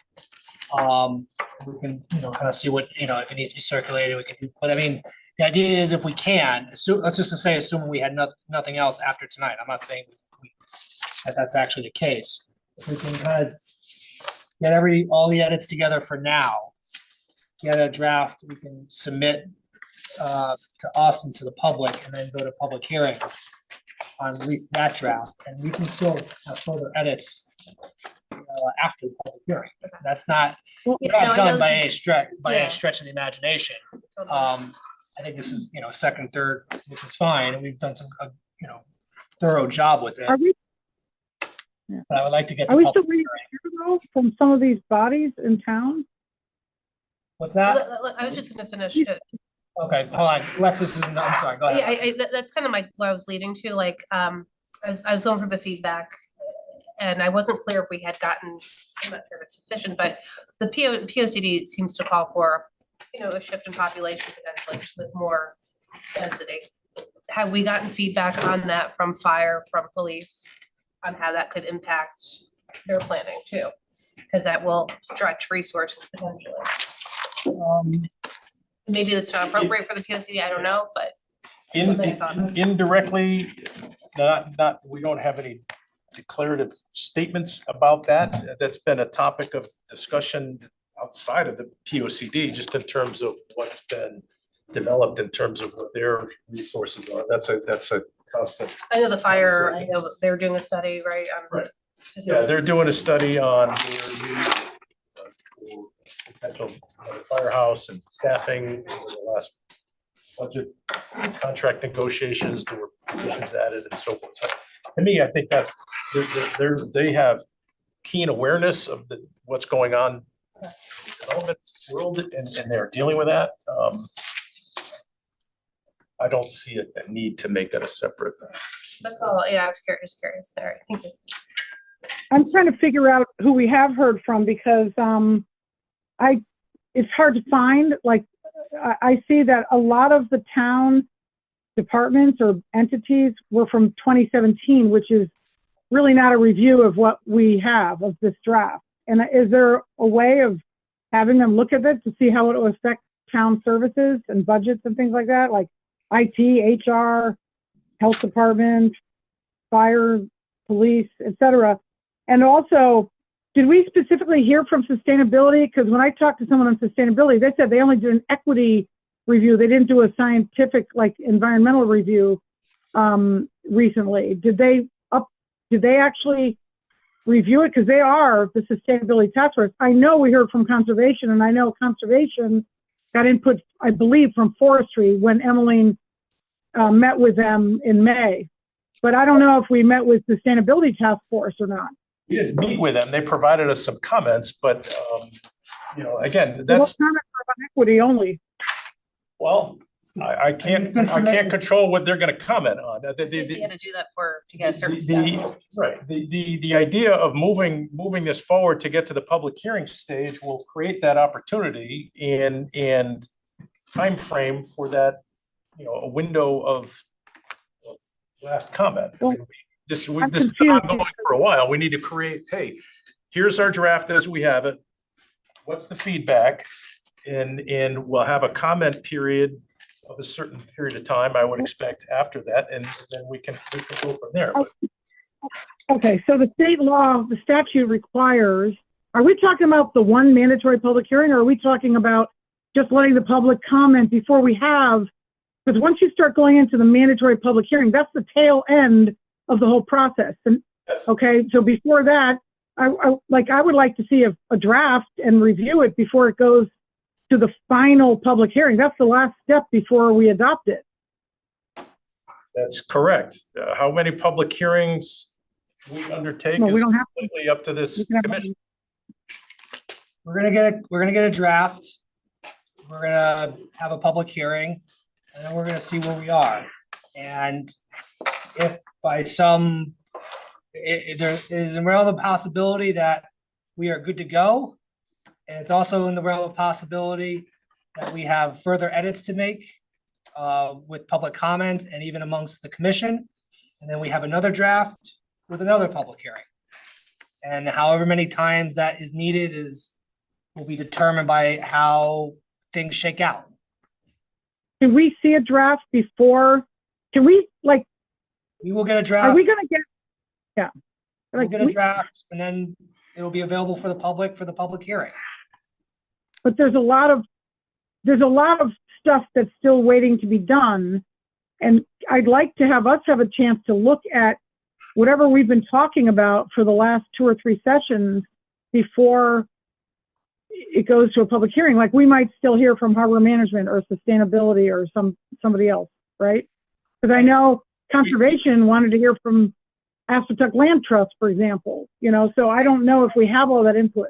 Kathy, that may be the case, but I mean, we gotta push forward. I can't keep waiting on people that have for the last like 9-10 months haven't provided what they said they're gonna provide, or we're expecting more and they think like I said, the thought is we're gonna coalesce what we have so far, get a draft, submit it to us and to the public. Obviously, we're gonna get in when we get it. The public hearing is not gonna be the next day. We're gonna have a time to review it for the public hearing. That will garner not just public comment, but comments from other commissions or departments at that point, I suspect. I mean, if not, then we're never gonna get it, I suspect as well. We're gonna edit the draft. We'll edit the draft depending on what the comments we get. We will likely, if it's within the footprint, then I guess we could vote on it, but I doubt that's gonna be the case. And we'll have as We many. can't vote on it without, there's notice requirements. There's 65 days. I know that, Kathy. If it was in the footprint, then like we always discuss, then maybe we don't need to. But I suspect that's not the case. And we'll have as many public hearings as needed, but we gotta start. So as Okay. Well, as long as we're not limiting it to one public hearing, because I have there's no intention of limiting it at all, but I won't ignore the possibility, though I think it's unlikely that we have public comments and we don't have further edits. I highly doubt that's the case, but I'm not gonna, commit to anybody what the process, how things will shake out. I'm just gonna say the obvious that if we have edits after a public hearing, which could take 1, 2, 3 sessions, that requires a second round, then we'll do so. That's just, we have to. So, I mean, Right. Have you heard? Oh, go ahead, Jen. I make a motion to adjourn. somebody, if one of these other agencies wants to submit comments, what's their deadline then right now? Kathy, I'm getting some revolts over here, so we're gonna be done for tonight. As I understand, the charge at this stage is that having discussed the revised draft and the changes we made, we're gonna make a new draft for circulation to this commission, post it, and then we will consider a public hearing. Yes. Yeah, if you have further comments, I mean, I don't think there's any limitation. If you have something that's not, that's fine. We'll see what to do with it at that point, but the thought would be, coalesce what we have so far, generate a draft, and either we can incorporate comments tomorrow or next day, or, there'll just be, like I said, I can't imagine we're gonna be done with one public hearing, Can I so. suggest something? Maybe we have like a final, like give Jim our final comments for now, like by Friday. I'm just thinking, and I don't want to make your job more complicated. This is I hard. mean, you enough. can, that's fine, I'm just trying to think, like, it seems I like, think we all have. Well, I think that's what we were trying to do, to get to a I point. just don't wanna I'm trying to avoid having another special hearing to have like a commission consensus, so to speak. If something comes up, please submit it, because I don't want to say not to submit comments. That's the last thing I want, And it is, we can discuss them either by email or whatever the case may be, but this is not the end all be all, and whether it's discussed at a public hearing or after public hearing or tomorrow by email or whatever, it's not gonna be ignored. I can say that. thank you. Okay. Thank you, folks. Thank you. Recording stopped. We're not Tomorrow, gonna get right? everything we want. Nothing, no special hearing, no special meetings, Nothing tomorrow night? nothing tomorrow. We were able to get. We had too many conflicts with this week in the fact there was